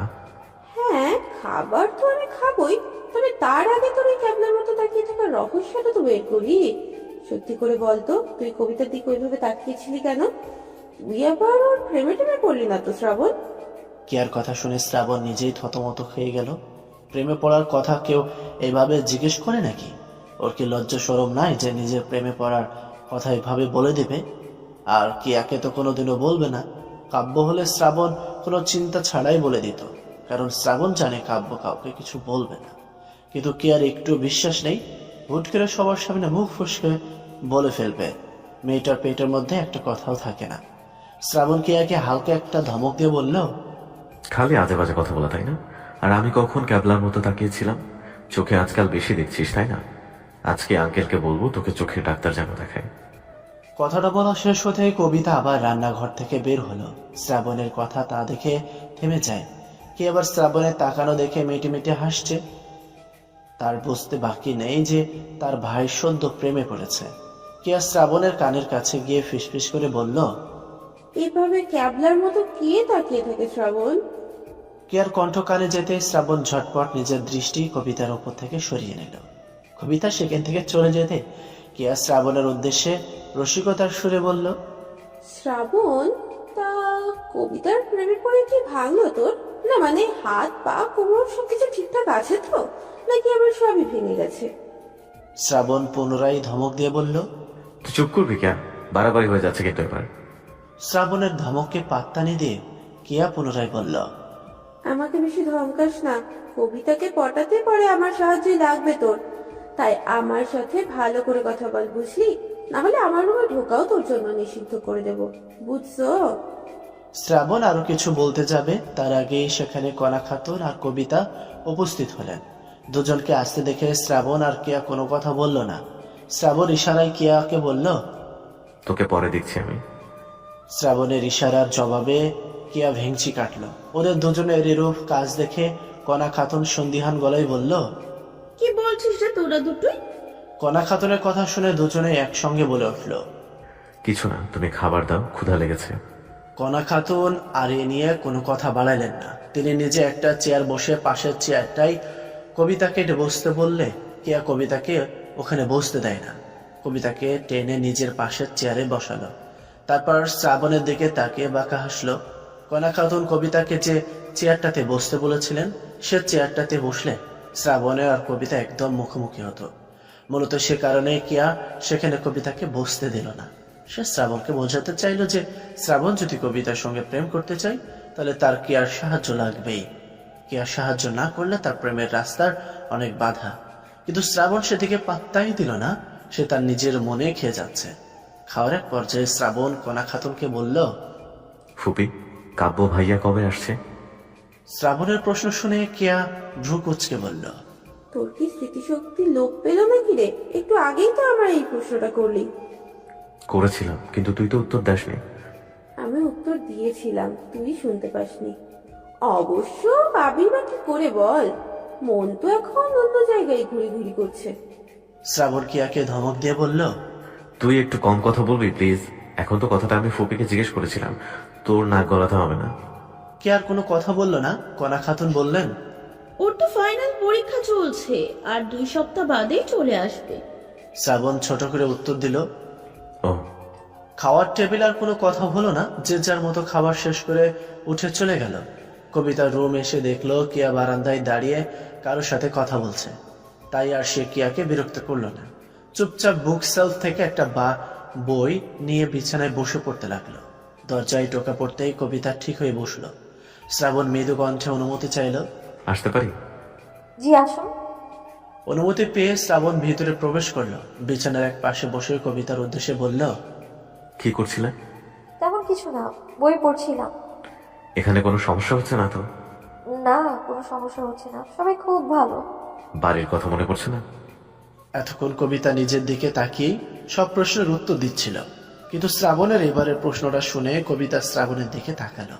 অবাক কণ্ঠে শ্রাবণের উদ্দেশ্যে বলল, আপনি কি করে বুঝলেন? শ্রাবণ মৃদু হেসে বলল, আপনার সাথে কথা বলে এইটুকু বুঝতেছি যে আপনার বাড়ির কেউ আপনাকে ভালোবাসুক আর না বাসুক, কিন্তু আপনি তাদেরকে ভালোবাসেন। এতগুলো বছর তাদের সাথে থেকেছেন। আজ হুট করে তাদের ছেড়ে চলে আসলে তো মন খারাপ করবে, এটাই স্বাভাবিক। একটু তো মন খারাপ করছি, কিন্তু আমি যখন নিজ ইচ্ছেতে সবকিছু ছেড়ে চলে এসেছি তাহলে এইটুকু কষ্ট তো আমার সহ্য করতেই হবে। ঠিক বলেছেন, নিজেকে শক্ত করতে হবে, বুঝেছেন? কেউ যেন আর আপনাকে ভাঙতে না পারে। আপনাকে অনেক বড় হতে হবে। যাদের চোখে আপনি ফেলনা ছিলেন তাদেরকে বুঝিয়ে দিতে হবে যে আপনার যোগ্যতা কখনোই কম ছিল না। চাইলে আপনিও অনেক কিছু করতে পারেন, আর আপনার এই লড়াইয়ে আমি সবসময় আপনার পাশে আছি। শ্রাবণের কথা শুনে কবিতা মৃদু হেসে বলল, আপনার এই কথাগুলো এখন আমার প্রচুর সাহস যোগায়। আমি নতুন করে বাঁচার শক্তি খুঁজে পাই। আমি জানি না এই ঋণ আমি কিভাবে শোধ করবো। যদি কখনো আমি আপনার কোনো কাজে লাগি তাহলে আমায় বলবেন। আপনার জন্য কিছু একটা করতে পারলে অন্তত আমি একটু শান্তি পাবো। আমার ঋণ আপনাকে শোধ করতে হবে না, কিন্তু যদি আমি আপনার থেকে কিছু চাই তাহলে আপনি আমায় দেবেন। কবিতা বিস্ময়ের সাথে বলল, আমার কাছে আপনাকে দেওয়ার মতো কি আদৌ কিছু আছে? আমি তো নিজেই আপনার উপর নির্ভরশীল। আমার মতো নিঃস্ব আপনাকে কি দেবে? আমি তো একটা সাধারণ মেয়ে, আমার কাছে বিশেষ কিচ্ছু নেই। কে বললো আপনার মাঝে বিশেষ কিছু নেই? আপনি গোটা মানুষটাই বিশেষ কবিতা। আপনার মাঝে যে সরলতাটা আছে সেটা সবার মাঝে থাকে না। আপনার কাছে অনেক কিছুই আছে আমাকে দেওয়ার মতো, কিন্তু আপনি সেটা জানেন না। আপনি যেদিন বুঝবেন যে আমি আপনার থেকে আজ কি চেয়েছিলাম, সেদিন আমি দ্বিতীয়বার আপনার থেকে সেই জিনিসটা আবার চাইব। বলুন, আমাকে দেবেন সেদিন? আমি জানি না আপনি আমার থেকে কি চাইছেন, কিন্তু আমি আপনাকে কথা দিলাম, যদি সত্যি আমার আপনাকে সেই জিনিসটা দেওয়ার সামর্থ্য থেকে থাকে তাহলে আমি আপনাকে সেটা দিব। সেটা আমার কাছে যত প্রিয়ই হোক না কেন, কিংবা যত মূল্যবানই হোক না কেন, আমি আপনাকে দিব সেটা। যদি আমার কাছে বিশেষ কিছু থেকে থাকে তাহলে আমি নিশ্চয়ই আপনাকে দেব। শ্রাবণ কবিতাকে ভয় দেখানোর জন্য গুরুতর ভঙ্গিতে বলল, ভেবে বলছেন তো? আমি কিন্তু আপনার থেকে অনেক কঠিন একটা জিনিস চাইব। আজ কথা দিচ্ছেন, পরে কিন্তু কথার খেলাফ করলে চলবে না। শ্রাবণের কথা শুনে কবিতা এবার একটু চিন্তায় পড়ে গেল। সে ভেবে পাচ্ছে না যে শ্রাবণ তার থেকে কি এমন চাইবে। এদিকে কবিতার বহর্ত চেহারা দেখে শ্রাবণ হেসে ফেলল। তা দেখে কবিতা আরো ভরকে গেল। শ্রাবণ নিজের হাসি থামিয়ে কবিতার উদ্দেশ্যে বলল, চিন্তা করবেন না, আপনার ইচ্ছার বিরুদ্ধে গিয়ে জোর করে আপনার থেকে আমি কিচ্ছু নেব না। যদি কখনো আমার মনে হয় যে আপনি এখন সেই জিনিসটা আমায় দিতে পারবেন, যদি কখনো আমার নিজের মনে হয় যে আমি সেই জিনিসটা পাওয়ার যোগ্য, তখনই আমি আপনার থেকে সেটা চাইব, তার আগে নয়। আর এটা নিয়ে এত ভাববেন না, সময় হলে আমি নিজে আপনাকে বলবো। আর আমার মনে হয় আপনি যথেষ্ট বুদ্ধিমতী একজন মেয়ে, আমার বলার আগে আপনি সবটা বুঝে যাবেন। এখন তাহলে আসছি। ওপরতলায় আমার বাড়ি। এখন মা বাবা কেউই বাড়িতে নেই। কেয়াকে বলেছি বিকেলে মা বাবা বাড়ি ফিরলে আপনাকে যেন নিয়ে যায়, ওনাদের সাথে আলাপ করিয়ে দেব। আর কোনো সমস্যা হলে কেয়াকে বলবেন, আমি তো আছি। এখন আসছি তাহলে। শ্রাবণ চলে যেতে নিয়ে আবার পিছন ফিরে কবিতাকে একবার নাম ধরে ডাকলো। কবিতা। ডাক শুনে কবিতা দরজার কাছে দাঁড়ানো শ্রাবণের দিকে তাকিয়ে মৃদু কণ্ঠে বলল, জি বলুন। শ্রাবণ মৃদু হেসে বলল, আপনার কণ্ঠটা এত মিষ্টি কেন বলুন তো? সেই 2 মাস আগে শুনেছিলাম, অথচ এখন আমার কানে পাচ্ছে আপনার কথা বলাগুলো। সামনাসামনি আপনার কণ্ঠটা আরো বেশি সুন্দর লাগে শুনতে। আপনি বলেছিলেন না আপনার মাঝে বিশেষ কিছুই নেই? মোটেই না। আপনার কাছে আপনার এই মিষ্টি গলার আওয়াজটা আছে, যেটা যে কারোরই মন ভোলাতে পারে। আপনার এই কণ্ঠস্বর 1 সেকেন্ডে কাউকে আপনার মাঝে হারিয়ে ফেলতে পারে। আর আপনার চোখের কথা না হয় বাদই দিলাম, ওইটা কিন্তু যে কাউকে খুন করতে পারে। এত এত ক্ষমতা থাকার পরেও আপনি বলছেন আপনার কাছে বিশেষ কিছুই নাই। এটা ভুল। আমাদের কাছে যা আছে তার সবটা হয়তো আপনার কাছে নাই, কিন্তু আপনার কাছে যা আছে তার ছিটে ফোঁটা আমাদের কারো কাছে নাই। কথাটা বলে শ্রাবণ সেখান থেকে চলে গেল। পিছন ফেলে রেখে গেল দ্বিধান্বিত কবিতাকে। শ্রাবণের বলা অর্ধেক কথার মানে কবিতা বুঝতে পারল না। যেটুকু বা বুঝতে পেরেছে তা কবিতা মানতে পারছে না। শ্রাবণ কেন তাকে এমন কথা বলল সেটা কবিতা কিছুতেই বুঝতে পারছে না। ওর কণ্ঠ দিয়ে কাউকে হারিয়ে ফেলতে পারে, আবার ওর চোখ দিয়ে কাউকে খুন করতে পারে। এসব কথার মানে কি? কবিতা অনেক চেষ্টা করেও কোনো ঠিকঠাক উত্তর পেল না। যে একটা উত্তর কবিতার মাথায় এলো, কবিতা সেটা মানতে নারাজ। তার মতে এটা অসম্ভব ব্যাপার।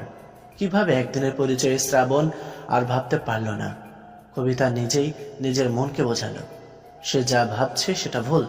শ্রাবণ হয়তো এমনি তার কণ্ঠের প্রশংসা করেছে, আর এটা তো নতুন নয়। এর আগেও অনেকেই কবিতার কণ্ঠের প্রশংসা করেছে, তাই এটা নিয়ে এত ভাবার কিছুই নেই। কবিতা আবারও বই পড়ায় মনোযোগ দিল। এখন যে করে হোক তাকে শ্রাবণের কথাটা মাথা থেকে বের করতেই হবে। পশ্চিম আকাশে সূর্য ঢলতে শুরু করেছে। আকাশ এখন কমলা রঙে ঢেকে গেছে। পাখিরা তাদের নিড়ে অনেকক্ষণ আগেই ফিরতে শুরু করেছে। বারান্দায় দাঁড়িয়ে কবিতা ফুলের টবগুলোতে পানি দিচ্ছে, সাথে গুনগুন করে গান গাইছে। আমারও পরানো যাহা চায় তুমি তাই গো, আমারও পরানো যাহা চায়। আপনার গানের গলা তো বেশ সুন্দর। হঠাৎ কোনো পুরুষালী কণ্ঠ শুনে কবিতার গান থেমে যায়। চমকে পিছনে তাকিয়ে বলল, কে? পিছনে তাকিয়ে দেখলো বেলকনির দরজার সাথে শ্রাবণ হেলান দিয়ে দাঁড়িয়ে আছে। মুখে তার লেপটা আছে মুচকে হাসি। কবিতার প্রশ্ন শুনে শ্রবণ হালকা দুঃখী দুঃখী ভাব নিয়ে বলল, আমি একবার শুনে আপনার কণ্ঠ মুখস্থ করে রেখেছি, আর আপনি এখনো আমার কণ্ঠটা ঠিকভাবে চিনতে পারলেন না কবিতা? কবিতা মাথা নামিয়ে মৃদু কণ্ঠে বলল, আসলে হঠাৎ করে কথাটা বলেছেন তো, তাই একটু চমকে গিয়েছিলাম, না হলে আপনার কথা আমি চিনি। ও, তার মানে ভুল হয়ে গেছে, তাই তো? কবিতা ওপর নিচ মাথা নাড়িয়ে সম্মতি জানালো। শ্রাবণ আবার কবিতাকে বলল, দেখেছেন, আপনার আরেকটা বিশেষ গুণ আমার নজরে পড়লো। জানেন, আমি এরাই ভাবছিলাম যে আপনার কণ্ঠে গান শুনতে কেমন লাগবে। যাক, আমার সেই ইচ্ছেটাও পূরণ হয়ে গেল। কবিতাকে নিশ্চুপ দেখে শ্রাবণ কবিতাকে প্রশ্ন করল। আচ্ছা কবিতা, আপনার কি আমার সাথে কথা বলতে অস্বস্তি হয়? কবিতা তৎক্ষণাৎ উত্তর করল, একদমই না। তাহলে আপনি চুপ করে থাকেন কেন? আবার কথা বললেও সবসময় নিচের দিকে তাকিয়ে কথা বলেন। হ্যাঁ মানছি আমি হয়তো আপনার মতো অত সুন্দর না, তাই বলে এতটাও খারাপ দেখতে যে আমার মুখের দিকে তাকিয়ে আপনি কথাই বলেন না। কবিতা মুখটা তুলে শ্রাবণের দিকে তাকিয়ে বলল, না, আপনি ভুল ভাবছেন। আমি সেজন্য নিচের দিকে তাকিয়ে কথা বলি না। আর কে বললো আপনি দেখতে খারাপ? তার মানে আমি ভালো দেখতে? শ্রাবণের প্রশ্ন শুনে কবিতা পুনরায় মাথা নামিয়ে ছোট করে বলল, তাহলে আবার চোখ নামিয়ে নিলেন কেন? কবিতা এবার একটু অস্বস্তিতে পড়ে গেল। কিভাবে বোঝাবে শ্রবণকে যে ওর দিকে তাকালে কবিতার কেমন যেন সবটা গুলিয়ে যায়। কবিতাকে চুপ থাকতে দেখে শ্রাবণ অভিমানী কণ্ঠে বলল, বুঝতে পেরেছি, আমি সুন্দর না বলে আপনি আমার দিকে তাকিয়ে কথা বলেন না, তাই তো? আচ্ছা, আগে এটা বলুন তো, আমি যে সুন্দর সেটা আপনাকে কে বললো? আজ পর্যন্ত কেউ বলেনি যে আমি সুন্দর। আর আপনি কোন চোখ দিয়ে আমার সৌন্দর্য দেখলেন বলুন তো? আমি নিজে সুন্দর হলে তারপরে তো আপনাকে অসুন্দর ভাববো, তাই না? কবিতার কথা শুনে শ্রাবণ সোজা হয়ে দাঁড়িয়ে দু কদম কবিতার দিকে এগিয়ে এসে মোহগ্রস্ত কণ্ঠে বলল, আমার চোখ দিয়ে দেখুন, তাহলে বুঝবেন আপনি ঠিক কতটা সুন্দর। একবার, জাস্ট একবার যদি কেউ আপনাকে মনোযোগ দিয়ে দেখে, তাহলে আপনি তার দেখার শ্রেষ্ঠ সুন্দরী রমণী হবেন। অন্যদের সৌন্দর্যের তুলনা করার জন্য আপনার এই চোখ দুটোই যথেষ্ট। আর আজ থেকে অন্য কারোরই আপনার প্রশংসা করতে হবে না। সবাইকে বারণ করবেন কেউ যেন আপনার প্রশংসা না করে। আপনি একজনের ব্যক্তিগত ফুল, তাকে দেখার, ছোঁয়ার এবং তার সৌন্দর্যের প্রশংসা করার অধিকার একমাত্র সেই মানুষটারই আছে। কবিতা প্রশ্নাত্মক চাহনিতে তাকিয়ে জিজ্ঞেস করল, আমি কার ব্যক্তিগত ফুল? শ্রাবণ বলতে চেয়েও নিজের নামটা বলতে পারল না। ওর খুব বলতে ইচ্ছে করছে। আপনি আমার ব্যক্তিগত ফুল কবিতা, আপনি এই শ্রাবণ সারোয়ারের ব্যক্তিগত ফুল। কিন্তু মুখে সেটা বলল না। এমনিতে নিজের আবেগের ওপর নিয়ন্ত্রণ হারিয়ে অনেক কিছু বলে ফেলেছে, যা তার এখন বলা উচিত হয়নি। কবিতাকে এখনই সবটা জানানো যাবে না, এখন সঠিক সময় না ওকে সবটা জানানো। শ্রাবণ মুহূর্তে নিজের অভিব্যক্তি বদলে পুনরায় দরজার সাথে হেলান দিয়ে মুখে হালকা হাসি এনে বলল, কার আবার? আপনার ভবিষ্যৎ জামাইয়ের ব্যক্তিগত ফুল? আমি শুধু ভাবছি জানেন, আপনার জামাইয়ের আপনাকে কথা বলাতে কতই না কষ্ট হবে।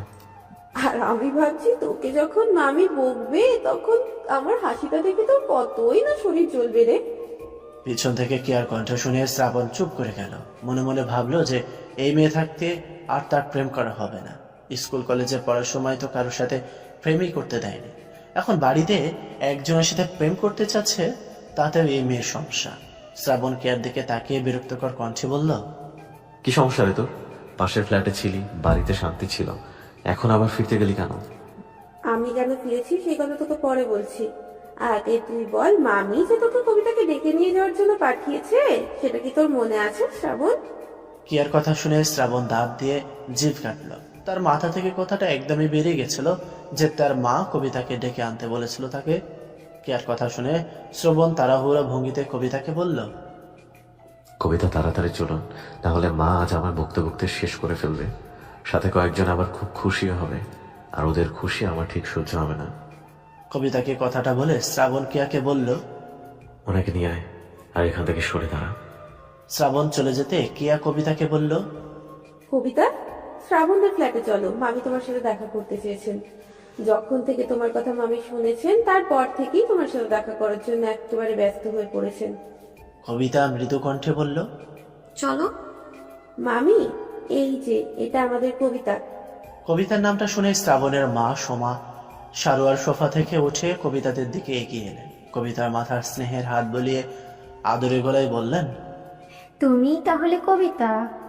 কবিতা মাথা নাড়িয়ে বলল, আসসালামু আলাইকুম। জি, আমি কবিতা। সোমা সারোয়ার সালামের জবাব দিয়ে পুনরায় আদরে গলায় বলল, কেমন আছো মা? আলহামদুলিল্লাহ, ভালো আছি। আপনি কেমন আছেন? আমিও ভালো আছি মা। কবিতার নাম শুনে শ্রাবণও ঘর থেকে বেরিয়ে এসেছে। এসে তার মায়ের উদ্দেশ্যে বলল, আগে ওনাকে বসতে দাও মা, প্রথমবার উনি আমাদের বাড়িতে এসেছেন।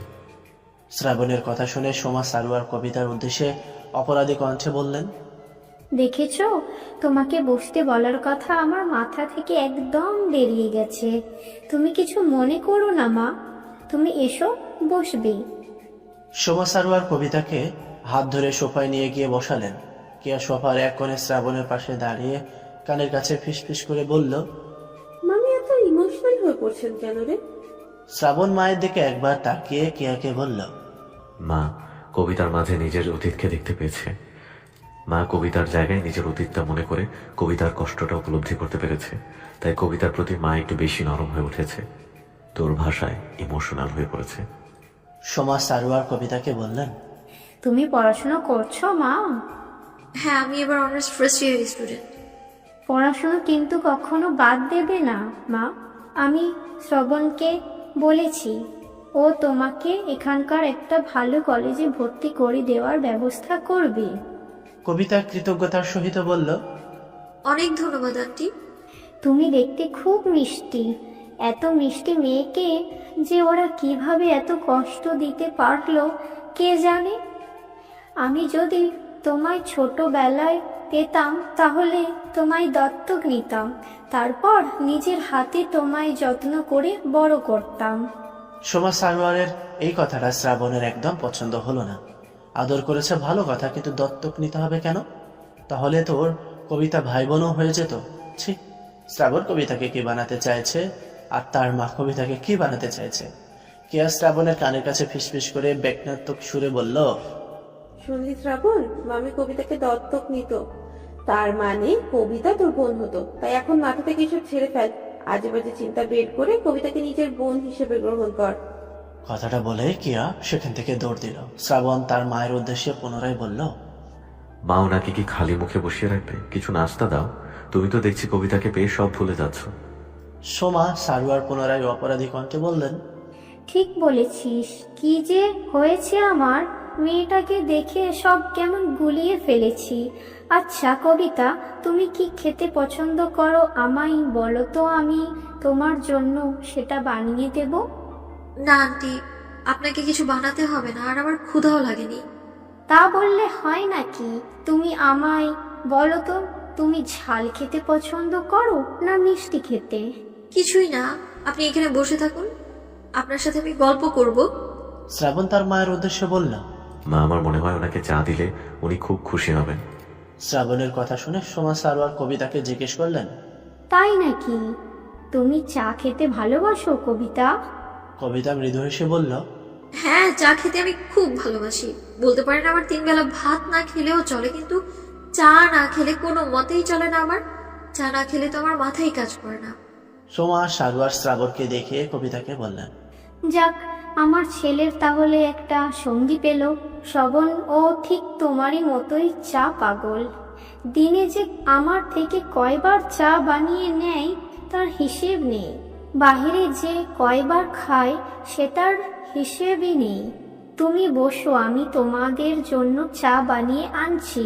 শ্রবণ, তুই কবিতাকে আমাদের বাড়িটা ঘুরিয়ে দেখা। কথাটা বলে সোমা সারোয়ার রান্নাঘরে চা বানাতে চলে গেলেন। শ্রাবণ কবিতার পাশের সোফায় বসে কবিতাকে বলল, আমার মাকে কেমন লাগলো আপনার? কবিতা শ্রাবণের দিকে তাকিয়েই জবাবটা দিল, খুব ভালো আপনার মা। যাক, তাও আপনি আমার দিকে তাকিয়ে কথা বলছেন। শ্রাবণের কথা শুনে কবিতা মৃদু হাসলো। তা দেখে শ্রাবণ কয়েক মুহূর্তের জন্য থমকালো। কবিতার হাসি থামলে তারও চৈতন্য ফিরল। কবিতাকে বলল, চলুন আপনাকে আমাদের বাড়ি ঘুরিয়ে দেখাই। শ্রাবণের প্রস্তাবে কবিতা রাজি হলো। বাড়িতে 3টে বেডরুম আছে, যার একটাতে শ্রাবণ আর একটাই তার বাবা মা, আর অন্য রুমটা ফাঁকাই পড়ে আছে। বাড়িতে কোনো অতিথি এলে সেই রুমে থাকতে দেওয়া হয়। প্রতিটা রুমের সাথে রয়েছে অ্যাটাচড বাথরুম, সাথে ব্যালকনি, এছাড়া ড্রয়িং রুম, ডাইনিং, তার পাশে রান্নাঘর। সবার শেষে শ্রাবণ কবিতাকে তার রুমে নিয়ে আসে। কবিতাকে রুমটা ঘুরিয়ে দেখে প্রশ্ন করল, আমার রুমটা কেমন লাগলো আপনার? সুন্দর লাগলো। কবিতার জবাবে শ্রাবণ ঠিক সন্তুষ্টি হতে পারল না। সে ভেবেছিল কবিতা তার রুমের আরো বেশি প্রশংসা করবে, কেননা এই পুরো রুমটা তার ইচ্ছা মতো সে সাজিয়েছে। তাহলে তার রুমের প্রশংসা করা মানে তার পছন্দের প্রশংসা করা, আর তার পছন্দের প্রশংসা করা মানে তার প্রশংসা করা। শ্রাবণ আবারও কবিতাকে বলল, শুধু সুন্দর লাগলো? খুব বেশি সুন্দর লাগলো না কেন? আমার রুমের থেকে কি আপনার আর রুম বেশি পছন্দ হয়েছে?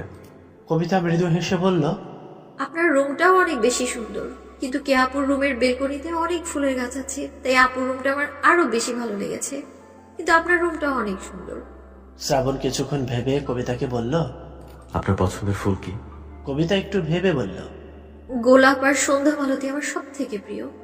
আচ্ছা। ওদের কথার মাঝে সোমা সারোয়ার ওদেরকে ডাক দিলেন। ওনার ডাক শুনে শ্রাবণ আর কবিতা ড্রয়িং রুমে চলে গেল। সোমা সারোয়ার চায়ের সাথে কয়েক প্রকারের নাস্তাও করেছেন। কবিতার দিকে মিষ্টি এগিয়ে দিতে কবিতা বলল, আমি মিষ্টি খাই না আন্টি, চাতেও আমি চিনি খুব কম দিই। সোমা সারোয়ার প্রাতনাট্যক গলায় বললেন, তুমি কি ঝাল খেতে পছন্দ করো কবিতা? আমি প্রচন্ড ঝাল খাই আন্টি, চা কিন্তু দারুণ হয়েছে আন্টি। কবিতার সোমা সারোয়ারের আড্ডা একেবারে জমে উঠেছে। শ্রাবণ খুব মনোযোগ দিয়ে কবিতাকে লক্ষ্য করছে। দেখা হওয়ার পর থেকে কবিতা কারোর সাথে এতটা খোলা মনে কথা বলেনি, এমনকি কেয়ার সাথেও না। শ্রাবণের ব্যাপারটা খুব ভালো লাগলো। তার মায়ের সাথে কবিতার সম্পর্কে যে এখন থেকে ভালো হতে শুরু করেছে, পরে এই ব্যাপারটাই তাকে আরো সাহায্য করবে। এমনিতেও তার মা, সে যা বলবে তাই রাজি, কিন্তু তার বাবাকে রাজি করানোর জন্য তার মাকে আরো ভালোভাবে ম্যানেজ করতে হবে, কেননা তার বাবা আবার তার মায়ের কোনো কথা ফেলে না। সুমা, শ্রাবণ কই? সোমা সারোয়ার রান্নাঘর থেকে তার স্বামী সজীব সারোয়ারের প্রশ্নের জবাবে গলা উঁচিয়ে বললেন, ও তোমাকে আপার ফ্ল্যাটে গেছে কবিতাকে রাখতে। স্ত্রীর মুখে অপরিচিত কোনো মেয়ের নাম শুনে সজীব সারোয়ার ভ্রু কুঁচকালেন। সোফা থেকে উঠে দাঁড়িয়ে রান্নাঘরে গিয়ে স্ত্রীকে জিজ্ঞেস করলেন, কবিতাকে? সোমা সারোয়ার কড়াইয়ে মাছগুলো ছেড়ে দিয়ে স্বামীর উদ্দেশ্যে বললেন, তোমাকে ফোনে যে মেয়েটার কথা বলেছিলাম না, ওর নামই কবিতা। মিষ্টি নাম না? মেয়েটাও খুব মিষ্টি, খুব শান্ত আর ভদ্র। বিকালে এসেছিল এখানে, একটু আগেই গেল। ও, আমি রুমে যাচ্ছি। কথাটা বলে সজীব সারোয়ার চলে যেতে নিলে সোমা সারোয়ার তাকে থামতে বললেন। চুলার আঁচটা কমিয়ে দিয়ে সজীব সারোয়ারের কাছে গিয়ে নম্র গলায় বললেন, কবিতাকে আমাদের বাড়িতে এনে রাখলে কি সমস্যা হবে? সজীব সারোয়ার বুঝতে পারছে না যে তার স্ত্রী কবিতার ওপর ব্যাপক মায়া জন্মালছে এবং তার কারণটাও তার কাছে পরিষ্কার, কিন্তু সোমা সারোয়ারের এই কথাটা তিনি রাখতে পারবেন না। দেখ সোমা, আমাদের বাড়িতে একটা যুবক ছেলে আছে, কবিতাও একজন যুবতী মেয়ে। ওকে এভাবে আমাদের বাড়িতে রাখা ঠিক হবে না। ও আপনাদের ওখানে আছে, থাক না। যদি আপনাদের সমস্যা হয় তাহলে আমি অন্য কোনো জায়গায় কবিতা থাকার ব্যবস্থা করে দেব, কিন্তু কবিতাকে এখানে রাখা ঠিক হবে না। আশা করছি তোমাকে আর বিস্তারিত বর্ণনা করতে হবে না। সোমা সানোয়ার নিজেও ভেবে দেখলেন যে তার স্বামীর কথাটা ঠিক, আর তাছাড়া তার মতের স্বামী কখনো ভুল সিদ্ধান্ত নিতেই পারে না। তিনি মুখে হালকা হাসি এনে সজীব সারোয়ারের উদ্দেশ্যে বললেন, তুমি যখন বলেছ তাহলে নিশ্চয়ই এটাই ঠিক। দেখো, কোনো চিন্তা করো না সোমা। কবিতা যদি কোনো কাজের প্রয়োজন হয় তাহলে আমি ব্যবস্থা করে দেব, আর না হলে ওর পড়াশোনার দায়িত্ব আমরা নিতে পারি। তুমি যেটা করলে খুশি হবে সেটাই করব। সোমা সারোয়ার উচ্ছ্বসিত কণ্ঠে তার স্বামীর উদ্দেশ্যে বললেন, তাহলে ওর পড়াশুনোর দায়িত্ব বরং তুমিই নাও। ছোট মানুষ অযথা চাকরি করতে গেলে কষ্ট পাবে, তার থেকেও বরং ও মন দিয়ে পড়াশুনো করুক। সজীব সারোয়ার মৃদু হেসে সেখান থেকে চলে গেলেন। সোমা সারোয়ার পুনরায় নিজের রান্নায় মন দিলেন। সকাল 6টার সময় কবিতার ঘুম ভেঙে যায়। এটা তার ছোটবেলার অভ্যাস। গ্রামের সকাল 6টাকেই অনেক বেলা মনে হয়, কিন্তু শহরের মানুষদের কাছে এই সময়টা ভোর মাত্র। কবিতা ঘুম থেকে উঠে ফ্রেশ হয়ে বারান্দায় চলে গেল। কিছুক্ষণ বাইরের প্রকৃতি মন ভরে চোখ বুঝালো, তারপর ফুলের গাছগুলোতে পানি দিল। এরপর সারা বাড়ি জুড়ে কিছুক্ষণ পায়চারি করল। 7টা নাগাদ কণা খাতুন ঘুম থেকে উঠলেন। তিনি এত সকালে কবিতাকে উঠতে দেখে খানিকটা চমকালেন। অবাক কণ্ঠে কবিতাকে বললেন, তুমি এত তাড়াতাড়ি ঘুম থেকে কেন উঠেছো কবিতা? তোমার কি ঘুমোতে সমস্যা হয়েছে? প্রতিবারের ন্যায় এবারেও কবিতা মৃদু কণ্ঠে বলল, না না আন্টি, আমার ঘুম খুব সুন্দর হয়েছে। আমি তো আরো আগে উঠেছি, 6টার সময়। আসলে গ্রামে থাকার সময় সকাল সকাল ঘুম থেকে উঠে অভ্যাস হয়ে গেছে তো। খুব ভালো অভ্যাস এটা। আমার ছেলে মেয়েদের তো স্কুল কলেজ থাকলে ঘুম থেকে টেনে তুলতে হয়, আর না থাকলে তো কোনো কথাই নেই। ওদের ঘুমকেও ভাঙাতে পারে না। বিশেষ করে কাব্য আর শ্রাবণ যদি একসাথে থাকে তাহলে সকাল গড়িয়ে দুপুর হয়ে যায়, তা ওদের ঘুম থেকে ওঠার নাম থাকে না। সারা রাত দুজন জেগে এটা ওটা করে দিনের বেলায় ঘুমোয়। কণা খাতুনের কথা শুনে কবিতা মৃদু হাসল। কণা খাতুন ফ্রেশ হওয়ার জন্য যেতে চাইলে কবিতা ওনাকে বলল, আন্টি, আপনি তো এখন রান্না করবেন, আমি হেল্প করে দিই আপনাকে। কনা খাতুন আপত্তি জানিয়ে বললেন, একদম না, তুমি রুমে যাও, না হলে টিভি দেখো। আমি নাস্তা তৈরি করে তোমাদেরকে ডাকছি। তুমি কি ভেবেছো এখানে থাকছো বলে আমি তোমাকে খাটাবো? তুমি আমার মেয়ের বয়সী কবিতা। আমার মেয়েকে যদি বসিয়ে খাওয়াতে আমার কোনো সমস্যা না হয়, তাহলে তোমার ক্ষেত্রেও হবে না। কবিতা মৃদু হেসে কনা খাতুনকে বললেন, আন্টি যখন মেয়েই মনে করেন, তাহলে না হয় মেয়ে হিসেবেই আমি আপনাকে সাহায্য করি। আমি সব রান্নাই পারি, আপনি বলুন না কি রাঁধবেন। অনেক জোরাজোরি করে কবিতা কনা খাতুনের তাকে সাহায্য করার অনুমতি পেল। কনা খাতুন রুমে চলে যেতেই কবিতা রান্নাঘরে এলো। প্রথমে পরোটার জন্য ময়দা মাখলো, তারপর সবজি কাটতে নিলে কনা খাতুন চলে এলেন। দুজন মিলে গল্প করতে করতে সকলে নাস্তা বানিয়ে ফেললেন। কলেজ থেকে কেউ আজ তাড়াতাড়ি ঘুম থেকে উঠে পড়েছে। উঠে রেডি হয়ে ডাইনিং টেবিলে রাস্তার জন্য চলে এলো। কবিতাকে সবার প্লেটে খাবার দিতে দেখে কেয়া বলল, এই কবিতা, তুমি এত সকাল সকাল কেন উঠেছো? আসলে আপু, আমার সকাল সকাল ঘুম থেকে ওঠার অভ্যেস তো, তাই। তোমার এই অভ্যাসটা আমায় একটু ধার দিও তো। এই ঘুম ঘুম করেই আমার অর্ধেকটা জীবন গোল্লাই গেল। কেয়ার কথা শুনে কবিতা হেসে ফেলল। কেয়ার বাবাও সেখানে উপস্থিত হলেন। চেয়ারে বসে কবিতাকে বললেন, কেমন আছো কবিতা? কালকে আসার পর আর তোমার সাথে দেখাই হয়নি আমার। আলহামদুলিল্লাহ ভালো আছি আঙ্কেল, আপনি ভালো আছেন? আমিও আলহামদুলিল্লাহ ভালো আছি। কিছুক্ষণের মাঝে সেখানে কনা খাতুনও উপস্থিত হলেন। সবাই মিলে টুকটাক আড্ডা দিতে দিতে সকলে নাস্তা করলেন। নাস্তা শেষে কলিং বেলের শব্দ পেতেই কবিতা গিয়ে দরজা খুলে দিল। দরজার পাশে শ্রাবণকে দেখে মৃদু হাসলো। শ্রাবণও মৃদু হেসে বলল, কেমন আছেন? জি ভালো আছি, আপনি কেমন আছেন? ভালোই ছিলাম, তবে এখন আরো ভালো লাগছে। কবিতা মৃদু হেসে দরজা থেকে সরে দাঁড়ালো। শ্রাবণ ভেতরে এসে কবিতাকে জিজ্ঞেস করল, কেয়া রেডি হয়েছে? হ্যাঁ, কে আপু তো অনেকক্ষণ আগে তৈরি হয়েছে, দাঁড়ান আমি ডেকে আছি। কবিতা যেতে নিলে শ্রাবণ বাধা দিয়ে উঠল। কেয়া রেডি হয়েছে? দাঁড়ান দাঁড়ান, আপনাকে যেতে হবে না, সময় হলে ও ঠিক চলে আসবে। ততক্ষণ আমরা গল্প করি। কবিতা শুধু মাথা নাড়িয়ে সাই জানাল। শ্রাবণ বলল, বোটে যে গল্প করবে, কিন্তু কি গল্প করবে সেটা আর খুঁজে পাচ্ছে না। অনেক খুঁজেও যখন গল্প করার মতো কিছু খুঁজে পেল না, তখন নিজের ওপরে বিরক্ত হলো। কিন্তু কবিতাকে সেটা বুঝতে না দিয়ে হাসি মুখেই বলল, আজ বিকেলে আপনাকে নিয়ে ঘুরতে যাব। শুধু আমি নই, ট্রেনে যাদের দেখেছিলেন তারা, আমরা সবাই আপনাকে নিয়ে ঘুরতে যাব। কবিতা প্রশ্নাত্মক গলায় বলল, কোথায় নিয়ে যাবেন ঘুরতে? শ্রাবণ একটু ভেবে বলল, আপনি তো চা পছন্দ করেন, আজকে আপনাকে অনেক ধরনের চা খাওয়াবো। আমিও খাবো অবশ্য, তৈরি থাকবেন কেমন? কবিতা মাথা নাড়িয়ে সায় জানালো। শ্রাবণ পুনরায় বলল, আপনাকে আরেকটা কথা বলতে ভুলে গিয়েছি। 12টার সময় কে আসবে বাড়িতে আপনাকে নিতে? আপনার জন্য কিছু কেনাকাটা করার আছে নাকি ওর? আমার কিছু লাগবে না। কবিতা মৃদু কণ্ঠে বলল। শ্রাবণ সে কথাতে পাত্তা না দিয়ে বলল, সেটা আপনি কেয়াকে বুঝিয়ে বলে দেখুন যে ও শোনে কিনা। ওই তো আমায় বলেছিল যে আপনাকে নিয়ে এসব কিনতে যাবে। আমি এসব কিছু জানি না, ও শুধু আমার সাথে থাকতে বলেছে, এতটুকুই। রুম থেকে বেরিয়ে শ্রাবণের কথা শুনে কেয়া ভ্রু কুঁচকে প্রশ্ন করল, আমায় কি বুঝিয়ে বলবে রে শ্রাবণ?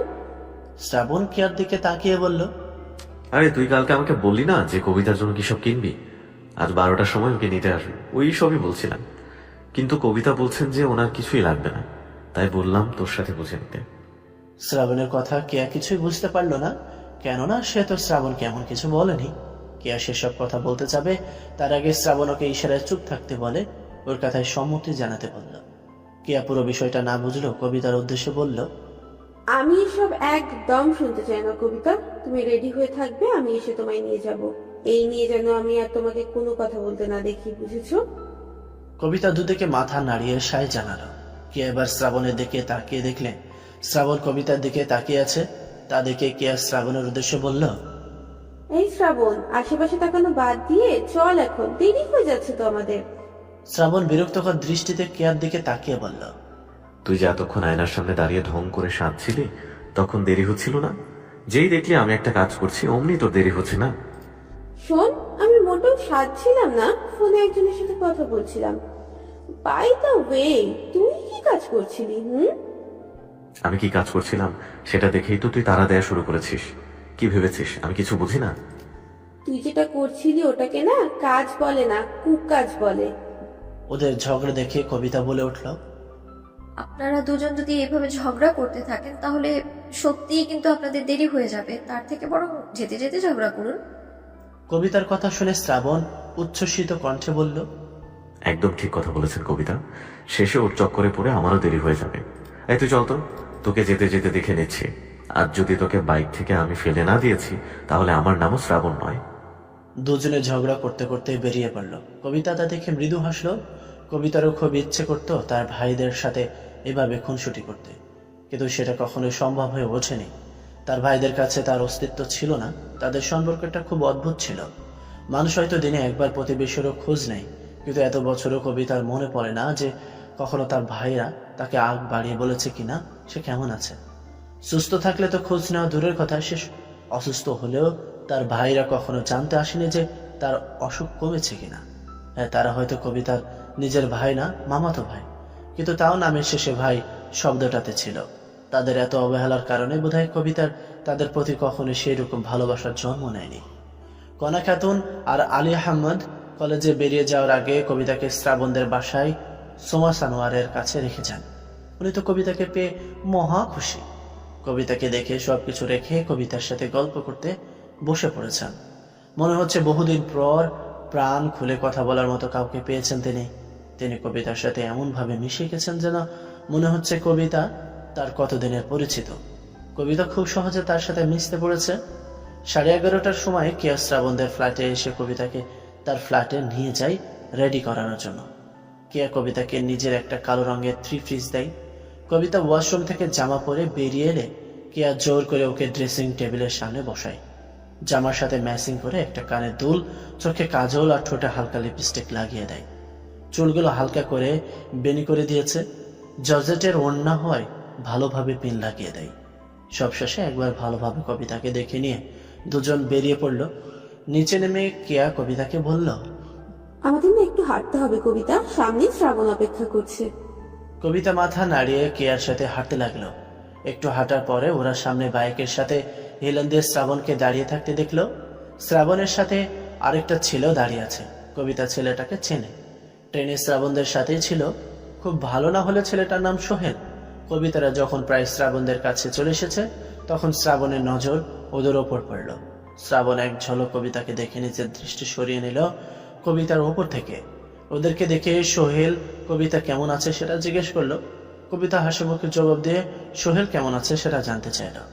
শ্রাবণকে চুপ করে অন্যদিকে তাকিয়ে থাকতে দেখে কেয়া ভ্রু কুঁচকে শ্রাবণের কাছে কাছে গিয়ে ফিস ফিস করে প্রশ্ন করল, কিরে, তোর জন্য এতক্ষণ ধরে কষ্ট করে কবিতাকে সাজালাম আর তুই তো দেখছি ওর দিকে তাকাচ্ছিস না, সমস্যাটা কি তোর?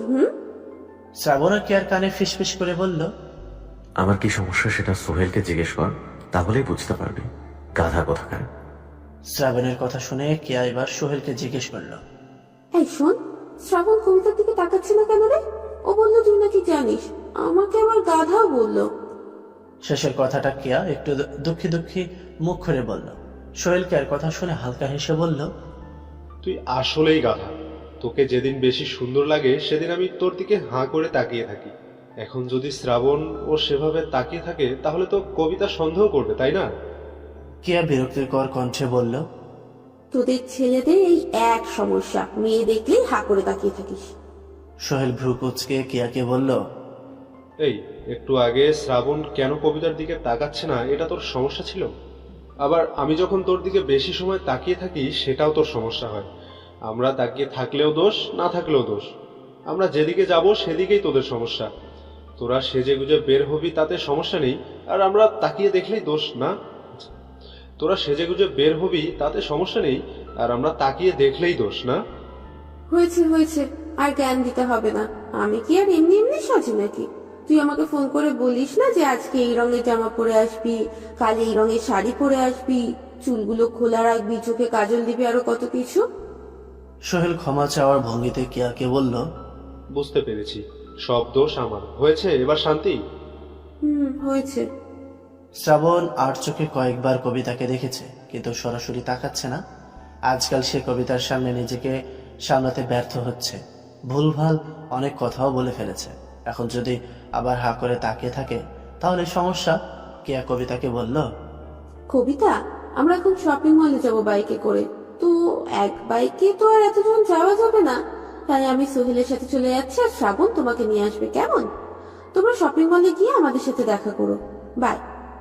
কথাটা বলে কেয়া সোহেলের বাইকে উঠে বসলো। কবিতাকে কিছু বলার সুযোগই দিল না সে। মুহূর্তের মাঝে কেয়ারা সেখান থেকে চলে গেল।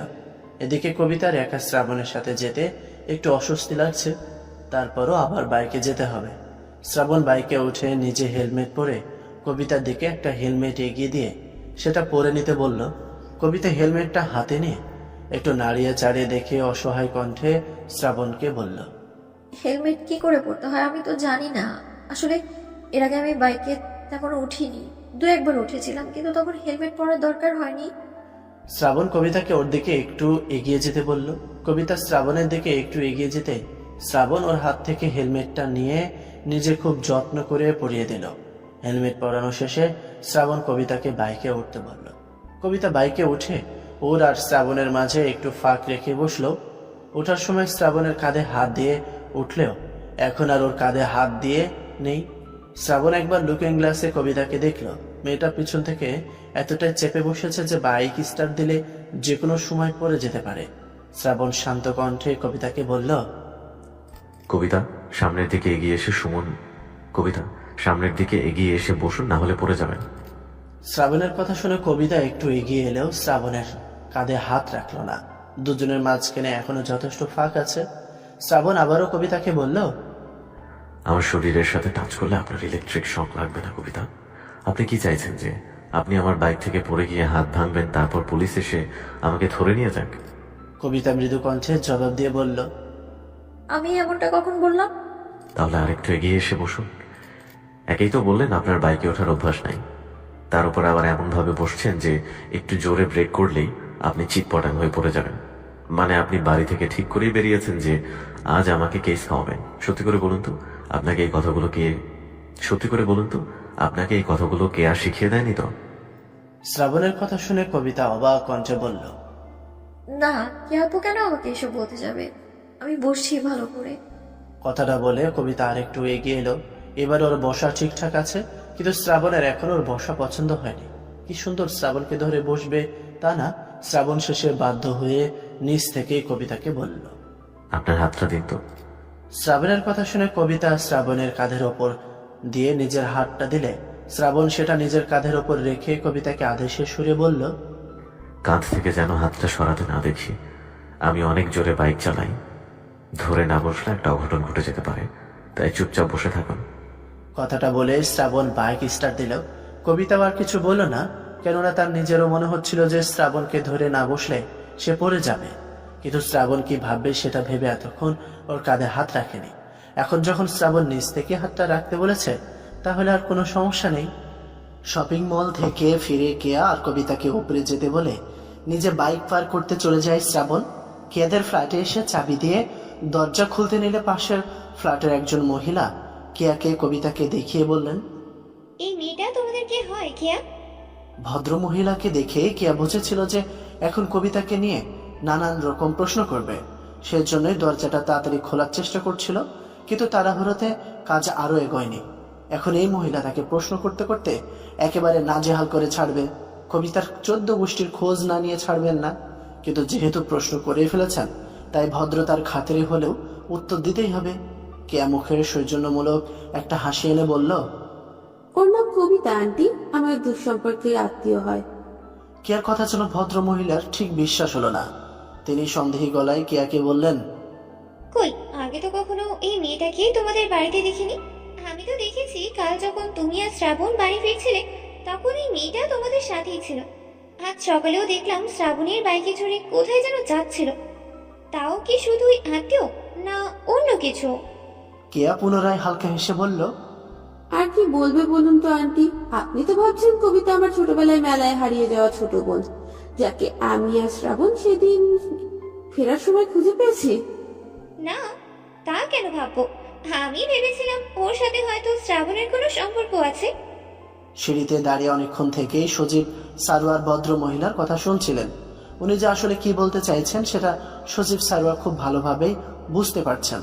কেউ যে ব্যাপারটা নিয়ে আর কথা বাড়াতে পারছে না সেটাও তিনি বুঝতে পারছেন, কেননা এই মহিলা একের পর এক পেঁচালো প্রশ্ন করে কি আর মাথা ঘুরিয়ে তুলবে।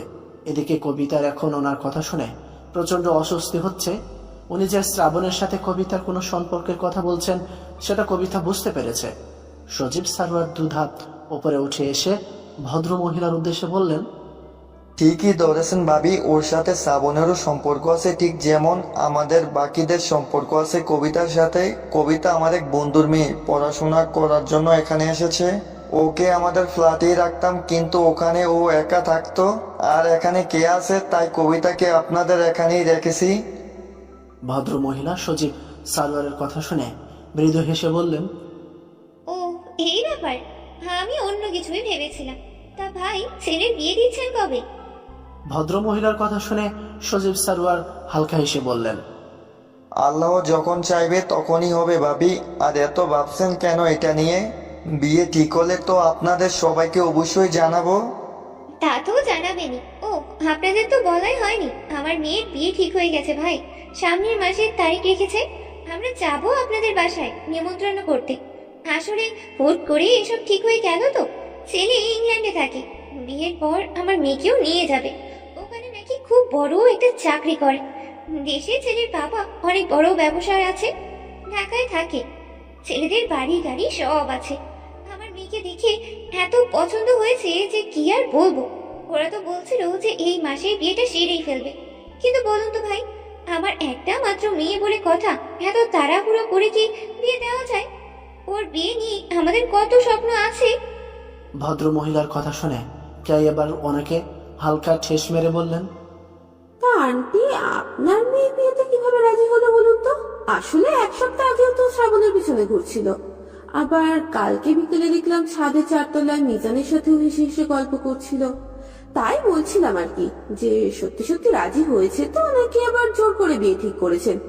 ও তো বলেছিল যে ও নাকি শ্রাবণকে ছাড়া বাঁচবেই না। ইংল্যান্ডের কথা শুনে বুঝি ওর মাঝে বাঁচার ইচ্ছা ফিরে এলো। কি আর ঠেস মারা কথা বুঝতে পেরে ভদ্র মহিলা বাঁকা হেসে বললেন, ঠিকই বলেছ কেয়া। ছেলে ইংল্যান্ডে থাকার কথা শুনে বেঁচে থাকার ইচ্ছা আবার জেগে উঠেছে আমার মেয়ের। আমি ওকে বুঝিয়েছি যে সামনে ওর কত সুন্দর একটা ভবিষ্যৎ পড়ে আছে, আর সেখানে কিনা ও দেশের একটা ছেলের জন্য হাই হুতাশ করবে। আর এখনো পড়াশোনা শেষই হয়নি। পড়াশোনা শেষ হওয়ার পর আদৌ কোথায় চাকরি পাবে কিনা তারও ঠিক নেই। ও নিজের ভুলটা বুঝতে পেরেছে। কিন্তু তাও আমরা সব সময় চেয়েছিলাম যে মেয়েটা আমাদের কাছেই থাকুক। তাই শ্রাবণের সাথে বিয়ে দিতেই চেয়েছিলাম। কিন্তু ভাই তো রাজি হলো না। আমার মেয়ের সাথে বিয়ে হলে শ্রাবণের আর কোনো চিন্তা ছিলই না। আমাদের এত বড় ব্যবসা, একটা মাত্র মেয়ের জামাই, সব কিছুই তো শ্রাবণী পেত। আমাদের এত টাকা সম্পত্তির মালিক শ্রাবণী হতো। কিন্তু কি আর করার, ভাই তো রাজি হইল না। বাইকটা পার করে ওপরে আসতে কেয়াদের ফ্ল্যাটের সামনে ওদের 3 জনকে দাঁড়িয়ে থাকতে দেখে শ্রাবণও দাঁড়িয়ে যায়। তার কানে ভদ্র মহিলার বলা শেষের কথাটা যেতেই শ্রাবণ মুখে হালকা হাসি এনে ব্যগ্নাত্মক গলায় ভদ্র মহিলাকে বললেন, আসলে আন্টি, আমার বাবার সম্পত্তি এত আছে তো, আর আমিও আমার বাবার একমাত্র ছেলে, সব তো আমাকেই সামলাতে হবে। আর আমার বাবার এত সম্পত্তি সামলে আবার আপনাদের এত বড় সম্পত্তি সামলানোর ক্ষমতা আমার নাই। আর আন্টি, আপনি আমার জন্য যেটা ভেবেছেন সেটা মনে হয় আমার মাও ভাবেনি কখনো। আপনি আমার ভবিষ্যৎ নিয়ে এতটা চিন্তিত, কিন্তু ভাববেন না আন্টি, আমার বাবার ব্যবসা আমি সামলে নেব। আর বলুন তো, যেখানে আমার বাবারই এত বড় ব্যবসা আছে সেখানে আমি কষ্ট করে কেন চাকরি খুঁজতে যাব? আমার বাবার যা আছে তা দিয়ে আমি বসে বসে খেয়ে সারা জীবন কাটিয়েও শেষ করতে পারবো না। সেখানে অযথা এত কষ্ট করে চাকরি করার দরকার আছে কি বলুন তো আন্টি? আচ্ছা, আরেকটা কথা বলতে ভুলে গেছি। আপনি যে একটু আগে বলেছিলেন না আপনার মেয়ের সুবুদ্ধি হয়েছে, সেটা আপনি একটু ভুল বললেন আর কি। আপনার মেয়ে এখনো আমায় প্রচন্ড বিরক্ত করে। আমি ওকে এতভাবে বোঝানোর চেষ্টা করি যে আমি জেনে শুনে কুয়োতে ঝাঁপ দেবো না, কিন্তু আপনার মেয়ে তো হার মানার নামই নিচ্ছে না। তাই বলছিলাম যে বাড়িতে গিয়ে একটু মেয়েকে ভালো করে বুঝিয়ে বলুন যে ওর জন্য ওই ইংল্যান্ডের ছেলেই ভালো, কিন্তু দেশের এই শ্রাবণ সারোয়ারের জীবনে ও আসতে পারবে না। আর হ্যাঁ, শ্বশুর বাড়িতে পাঠানোর আগে একটু ওকে ভদ্রতার সভ্যতা শিখিয়ে দেবেন। বলা তো যায় না, শেষে দেখলেন আপনার স্বপ্ন ইংল্যান্ডে চলে গেছে, কিন্তু আপনার মেয়ে ঘুরে ফিরে দেশেই থেকে গেল। শ্রাবণের করা অপমানে ভদ্র মহিলার মুখটা ছোট হয়ে এলো। এখন তার সব থেকে বেশি রাগ হচ্ছে নিজের মেয়ের ওপর। তার মেয়েকে যে এতটা নির্লজ্জ কি করে হয়ে গেল সেটাই তিনি খুঁজে পান না। এতবার করে নিষেধ করেছেন যেন শ্রাবণের সাথে যোগাযোগ করার চেষ্টা না করে, তারপরে ওনার মেয়ে ওনার একটা কথাও শোনে না। আজ মেয়ের জন্য একটু হাঁটুর বয়সের ছেলের কাছে ওনাকে অপমানিত হতে হলো। ভদ্র মহিলা এবার সজীব সারোয়ারকে উদ্দেশ্য করে বললেন, আপনার ছেলেই তো আমার মেয়ের কথা খুব ভালোই বললো ভাই। আপনিও একটু আপনার ছেলের দিকে লক্ষ্য রাখবেন। এই মেয়েটার কথা তো বললেন আত্মীয়, কিন্তু আমার না ঠিক বিশ্বাস হলো না। সকালে বাইকে যেভাবে একজন আরেকজনকে ধরে যাচ্ছিল, তাতে যে কেউ বুঝতে পারবে ওদের মাঝে কি চলছে। আর মেয়েটাও ভালোই দেখতে, একসাথে ঘোরাফেরা করতে করতে দেখবেন ঠিকই কোনো কাণ্ড বাঁধাবে। দেখবেন শেষে আপনার নিজের ছেলে যেন নির্লজ্জ বলে প্রমাণিত না হয়। সজীব সারোয়ার এবার বেশ গম্ভীর কণ্ঠেই বললেন, আমার ছেলের কার সাথে কি সম্পর্ক রয়েছে সেটা না হয় আমি বুঝে নেব, আপনাকে এর ভেতরে কথা বলতে হবে না ভাবি। আর যদি বলে নির্লজ্জের কথা, তাহলে আমি আমার ছেলেকে চিনি। ওর রক্ততেই নির্লজ্জতা নেই, যাদের রক্তে নির্লজ্জতা মিশে আছে তারাই এমন আচরণ করে ভাবি। আর চারিদিকে এত নজর না দিয়ে নিজের মেয়ের উপর একটু নজর দিন, তাহলে দেখবেন ওর সংসারটা সুখের হবে। আপনার মেয়ে আমাদের কেয়ার বয়সী, আমরা কখনোই চাইবো না যা আমাদের মেয়ের বয়সে আরেকটা মেয়ের জীবন নষ্ট হয়ে যাক। অন্তত এই কয়েকটা দিন একটু ওর উপর নজর দিন, দেখবেন ও শুধরে যাবে। আসছি। কথাটা বলে সজীব সারোয়ার এবার কেয়ার কবিতাকে উদ্দেশ্য করে আদেশের সুরে বলল, তোমরা দুজন ভিতরে যাও। আর কবিতা, তোমাকে বলছি সবার কথা ধরবে না। তুমি কেমন সেটা তুমি জানো, অন্যরা তোমাকে কি বললো না বললো তাতে কান দেওয়ার কোনো প্রয়োজন নেই। তুমি নিজের কাছে পরিষ্কার, তুমি নিজের কাছে পবিত্র, সেটাই যথেষ্ট। অন্যরা তোমাকে অপবিত্র করতে চাইবেই, কিন্তু তার মানে এই নয় যে তুমি কলঙ্কিত হয়ে যাবে, তুমি অপবিত্র হয়ে যাবে। তাই বলছি ভিতরে যাও। আর আমি তোমার কলেজের ভর্তির ব্যবস্থা করে দেব। মন দিয়ে পড়াশোনা করে নিজের পায়ে দাঁড়াও। শ্রাবণ, তুমি উপরে চলে যাও। আর কেয়া ভেস হয়ে কবিতাকে নিয়ে উপরে এসো। কেয়া মাথা নাড়িয়ে সাই জানাতেই সজীব সারোয়ার চলে গেলেন। উনি চলে যাওয়ার পর ভদ্র মহিলাও নিজের ফ্ল্যাটে চলে গেলেন। শ্রাবণ একবার কবিতার দিকে তাকালো। মেয়েটা ভীষণ অস্বস্তিতে পড়েছে, একেবারে এক কোণে গুটিসুটি হয়ে দাঁড়িয়ে আছে। কেয়া ফ্ল্যাটের দরজা খুলে কবিতাকে ভিতরে আসতে বললে কবিতা এক মুহূর্ত দেরি না করে ভিতরে চলে যায়। শ্রাবণ আসার পর থেকে একবারও ওর দিকে চোখ তুলে তাকায়নি। কবিতা সেখান থেকে চলে যেতেই শ্রাবণ কেয়ার উদ্দেশ্যে বলল, কবিতাকে বোঝাস যেন ওই মহিলার কথায় কিছু মনে না করে। আমার মনে হচ্ছে উনি আর আমার সাথে ঠিকভাবে কথাই বলবেন না। দেখলি না, একবারও আমার দিকে তাকালো না। কেয়া শ্রাবণকে সান্ত্বনা দিয়ে বলল, চিন্তা করিস না, আমি কবিতার সাথে কথা বলছি। আর মামা ওকে তোদের ফ্ল্যাটে নিয়ে যেতে বললো। তুই যা, আমি ওকে বুঝিয়ে শুনিয়ে নিয়ে আসছি। দরকার পড়লে তারপর তুই আবার ওকে বোঝাস। শ্রাবণ সম্মতি জানিয়ে চলে গেল। কেয়া দরজাটা লক করে নিজের রুমে গিয়ে দেখলো কবিতা সেখানে নেই। একবার বারান্দায় উকি দিতেই দেখলো কবিতা গ্রিল ধরে দাঁড়িয়ে আছে। কেয়া ধীর পায়ে গিয়ে গিয়ে কবিতার কাঁধে হাত রাখতেই কবিতা খানিকটা চমকে উঠল। পিছনে তাকে দেখে কেয়াকে দেখে আবার স্বাভাবিক হয়ে দাঁড়ালো। কেয়া কবিতাকে নিজের দিকে ঘুরিয়ে প্রশ্ন করল, ওই আন্টির কথায় তুমি মন খারাপ করেছো কবিতা? কবিতা মাথা নামিয়ে ধীর কণ্ঠে জবাব দিল, না কে আপু, আমি মন খারাপ করিনি। তুমি আমায় আরেকটা সাহায্য করতে পারবে? কেয়া মুখে হালকা হাসি ফুটিয়ে বলল, হ্যাঁ বলো না কবিতা, তোমার কি দরকার? কবিতা কেয়ার দিকে তাকে অনুরোধের স্বরে বলল, কোনো একটা হোস্টেলে আমার থাকার ব্যবস্থা করে দিতে পারবে কি আপু? কবিতার কথা শুনে কেয়া বিস্ময় ভরা কণ্ঠে বলল, কেন কবিতা, এখানে থাকতে তোমার কোনো সমস্যা হচ্ছে? না না আপু, তোমাদের মতো মানুষের বাড়িতে থাকতে আমার কেন, মানে কারোরই কোনো সমস্যা হতে পারে না। কিন্তু আমার জন্য তোমাদের অনেক সমস্যা হবে আপু। দেখলে না আজ কেমন করে তোমাদের অপমানিত হতে হলো, ভবিষ্যতে আরো হতে হবে। তার চেয়ে ভালো আমি এখান থেকে চলে যাই। তোমরা সবাই ভালো থাকবে। আমি তোমাদের আগেই বলেছিলাম আমি কবিতা মানেই ঝামেলা। তোমরা যে নিজেদের ঘাড়ে ঝামেলা নিয়ে এসেছো। কবিতা শান্ত হও, এতটা সিরিয়াস হওয়ার দরকার নেই। আর ওই আন্টি জাস্ট নিজের রাগ মেটাতে ওই কথাগুলো বলেছিল। আসলে উনি ওনার মেয়ের সাথে শ্রাবণের বিয়ে দেওয়ার জন্য উঠে পড়ে লেগেছিলেন, কিন্তু ওই মেয়ের আচরণ আমাদের কারোরই পছন্দ নয়, তাই মামা বিয়েতে রাজি হননি। আজ তারই ক্ষোভ বের করলো। দেখলে না কেমন নিজের হবু জামা ইংল্যান্ডে থাকে সেটা আমাদের শোনাচ্ছিল। সবই বুঝলাম কি আপু, কিন্তু আমার তাও মনে হচ্ছে যে আমার এখানে থাকাটা ঠিক হবে না। কেয়া হালকা রাগে কণ্ঠে কবিতাকে বলল, তুমি কিন্তু এবার বেশি ভাবছো কবিতা, ওরকম কিছুই হবে না। আর তাছাড়া আমরা সবাই তোমাকে এখানে রেখেছি, এখন তুমি অন্যের কথা শুনে এখান থেকে চলে গিয়ে আমাদের কষ্ট দেবে? না আপু, তুমি ভুল বুঝছো। আমি এখন ভুল ঠিক কিছুই শুনতে চাইছি না কবিতা। তুমি তাড়াতাড়ি ওয়াশরুমে গিয়ে ফ্রেশ হয়ে নাও। শুনলে না মামা আমাদের উপরে যেতে বললো? কবিতা প্রশ্নাত্মক চাহনিতে তাকিয়ে কেয়াকে জিজ্ঞেস করলো, আচ্ছা কে আপু, তোমার মামা মানে শ্রাবণ ভাইয়ার বাবা কি করেন? কবিতার কথা শুনে কেয়া চোখ বড় বড় করে বিস্ময় ভরা কণ্ঠে বলল, তুমি শ্রাবণকে কি বলে ডাকলে? কেয়ার প্রশ্ন শুনে কবিতা স্বাভাবিক কণ্ঠে উত্তর দিয়ে বলল, শ্রাবণ ভাইয়া বলে ডাকলাম। কেন? কবিতার কথা শুনে কেয়ার শব্দ করে হেসে ফেলল। বলা যায় হাসতে হাসতে কেয়ার পেট ব্যথা হয়ে যাওয়ার মতো অবস্থা। কবিতা কেয়ার এই হাসির মানে কিছুতেই বুঝতে পারছে না। ওকে যে জিজ্ঞেস করবে তারও কোনো উপায় নেই, কেননা কেয়ার হাসি থামার কোনো নামই নেই। অনেকক্ষণ কেয়ার হাসি দেখার পর এবার কবিতা বলে উঠল, কি হলো কি আপু, এভাবে হাসছো কেন? কেয়া হাসতে হাসতেই কিছু একটা বলল, কিন্তু কবিতা তার কথা বুঝতে পারলো না। কবিতা এবার হালকা বিরক্তকর কণ্ঠে বলল, তুমি প্লিজ হাসি থামিয়ে কথাটা বলবে কি আপু? তোমার কথা আমি কিছু বুঝতে পারছি না। কেয়া অনেক কষ্টে নিজের হাসি থামিয়ে কবিতাকে বলল, শোনো কবিতা, তুমি আমায় যে প্রশ্নটা জিজ্ঞেস করলে সেটা শ্রাবণকেও করবে, বুঝতে পেরেছো? ও তোমাকে আমার থেকে ভালো করে বিষয় বলতে পারবে। ওনাকে জিজ্ঞেস করবো? তুমি বলে দাও না। যদি শ্রাবণ তোমাকে না বলে তখন আমি বলবো, কেমন? তুমি ওকে গিয়ে প্রশ্ন করবে, আচ্ছা শ্রাবণ ভাইয়া আপনার বাবা কি করেন? বুঝতে পেরেছো কবিতা? আমি যেভাবে বললাম ঠিক সেভাবেই প্রশ্নটা করবে ওকে, কেমন? ওনাকে না বললে হয় না? কে আবার কপট রাগ দেখিয়ে বলল, না হবে না, প্লিজ কবিতা আমার জন্য এতটুকু করে দাও। কি জিজ্ঞেস করবে বলো তো? কবিতা অসহায় কণ্ঠে বলল, আপনার বাবা কি করে? না না, এইভাবে হবে না।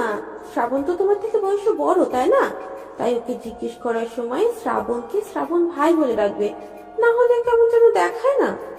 কবিতা মাথা নাড়িয়ে সাই জানাতে কে ওকে ফ্রেশ হওয়ার জন্য ওয়াশরুমে পাঠিয়ে দিল। কবিতা বের হয়ে দেখলো কেউ অন্য ওয়াশরুম থেকে ফ্রেশ হয়ে এসেছে। দুজনা দেরি না করে শ্রাবণের ফ্ল্যাটে চলে গেল। সোমা সারোয়ার কবিতার কণ্ঠ শুনেই রান্নাঘর থেকে হন্তদন্ত পায়ে ছুটে এসে কবিতাকে জড়িয়ে ধরে অভিমানী কণ্ঠে বললেন, এতক্ষণে তোমার আসার সময় হলো কবিতা। আমি সেই কখন থেকে তোমার জন্য অপেক্ষা করছি যে তুমি আসলে তোমার সাথে একটু গল্প করব, কিন্তু তোমার তো আসার নামটাই নেই। সোমা সারোয়ারের কথা শুনে পাশ থেকে কে অবাক কণ্ঠে বলল, একটু আগেই তো তোমার কাছ থেকে কবিতাকে নিয়ে গেলাম মামি। সকাল থেকে তো কবিতা তোমার সাথে ছিল, তাও তোমার গল্প শেষ হলো না। কেয়ার কথা শুনে সজীব সারোয়ার রুম থেকে বের হয়ে হাস্যোজ্জ্বল কণ্ঠে বললেন, তোমার মামির গল্প এত তাড়াতাড়ি শেষ হবে না। অনেকদিন পর তোমার মামি একজন মনের মতো গল্প করার মানুষ পেয়েছে, যে চুপচাপ তোমার মামি সব কথা শুনে যায়। জানো কবিতা, কাল রাত থেকে তোমার আন্টি উঠতে বসতে আমায় একটা কথাই বলে যাচ্ছে, যে কবিতা মেয়েটা খুব মিষ্টি, আমার সব কথা খুব মনোযোগ দিয়ে শুনে। তোমাদের কারোরই তো আমার কথা শোনার সময়ই নেই, তাই আমি এখন থেকে কবিতার সাথেই গল্প করব। সজীব সারোয়ার কথা শুনে কবিতা শুধু মৃদু হাসল। কোনো এক অজানা কারণে সজীব সারোয়ার দেখার পর থেকেই কবিতা একটু ভয় ভয় করছে। ওনাকে দেখেই কবিতার ভীষণ রাগী মনে হচ্ছে। যদিও মানুষটা দেখতে মোটেও ভয়ঙ্কর নয়, বরং বেশ সুন্দর। ওনাকে দেখে ওনার বয়স আন্দাজ করা সম্ভব নয়। ধপধপে ফর্সা, লম্বা দাড়ি, উচ্চতা 6 ফুটের মতো হবে, অনেকটা শ্রাবণের মতো। শ্রাবণের সাথে ওনার চেহারা প্রচুর মিল। এদিকে রুমে শ্রাবণ এদিক থেকে ওদিক পায়চারি করছে। তার এখন কবিতার সাথে একটু কথা বলতে মন চাইছে, কিন্তু বাইরে তার বাবা থাকে, সেখানে যেতে পারছে না। শুধু তার মা থাকলে সমস্যা হতো না, কিন্তু শ্রাবণ যদি কবিতাকে দেখে তার বাবার সামান্য কিছু ভুল করে ফেলে, তাহলে বিরাট বড় গন্ডগোল হয়ে যেতে পারে। সজীব সারোয়ার ছেলের প্রতিটা পদক্ষেপ খুব ভালো করে বুঝতে পারেন। বলতে গেলে উনি শ্রাবণের চোখ দেখে মনের ভাষা পড়ে নিতে পারেন, তাই তার সামনে কিছু করলে সমস্যা। তার মা সোমা সারোয়ার নিতান্তই একজন সহজ সরল মানুষ। উনি যদি কিছু সন্দেহ করেন, তাও শ্রাবণ কিছু একটা দিয়ে বুঝিয়ে ওনাকে সামনে নিতে পারবে। কিন্তু সজীব সারোয়ারকে উল্টোপাল্টা কথা বলে কিছু বোঝানো অসম্ভব। সোমা সারোয়ার কবিতাদের বসতে বলে রান্নাঘরে চলে গেলেন।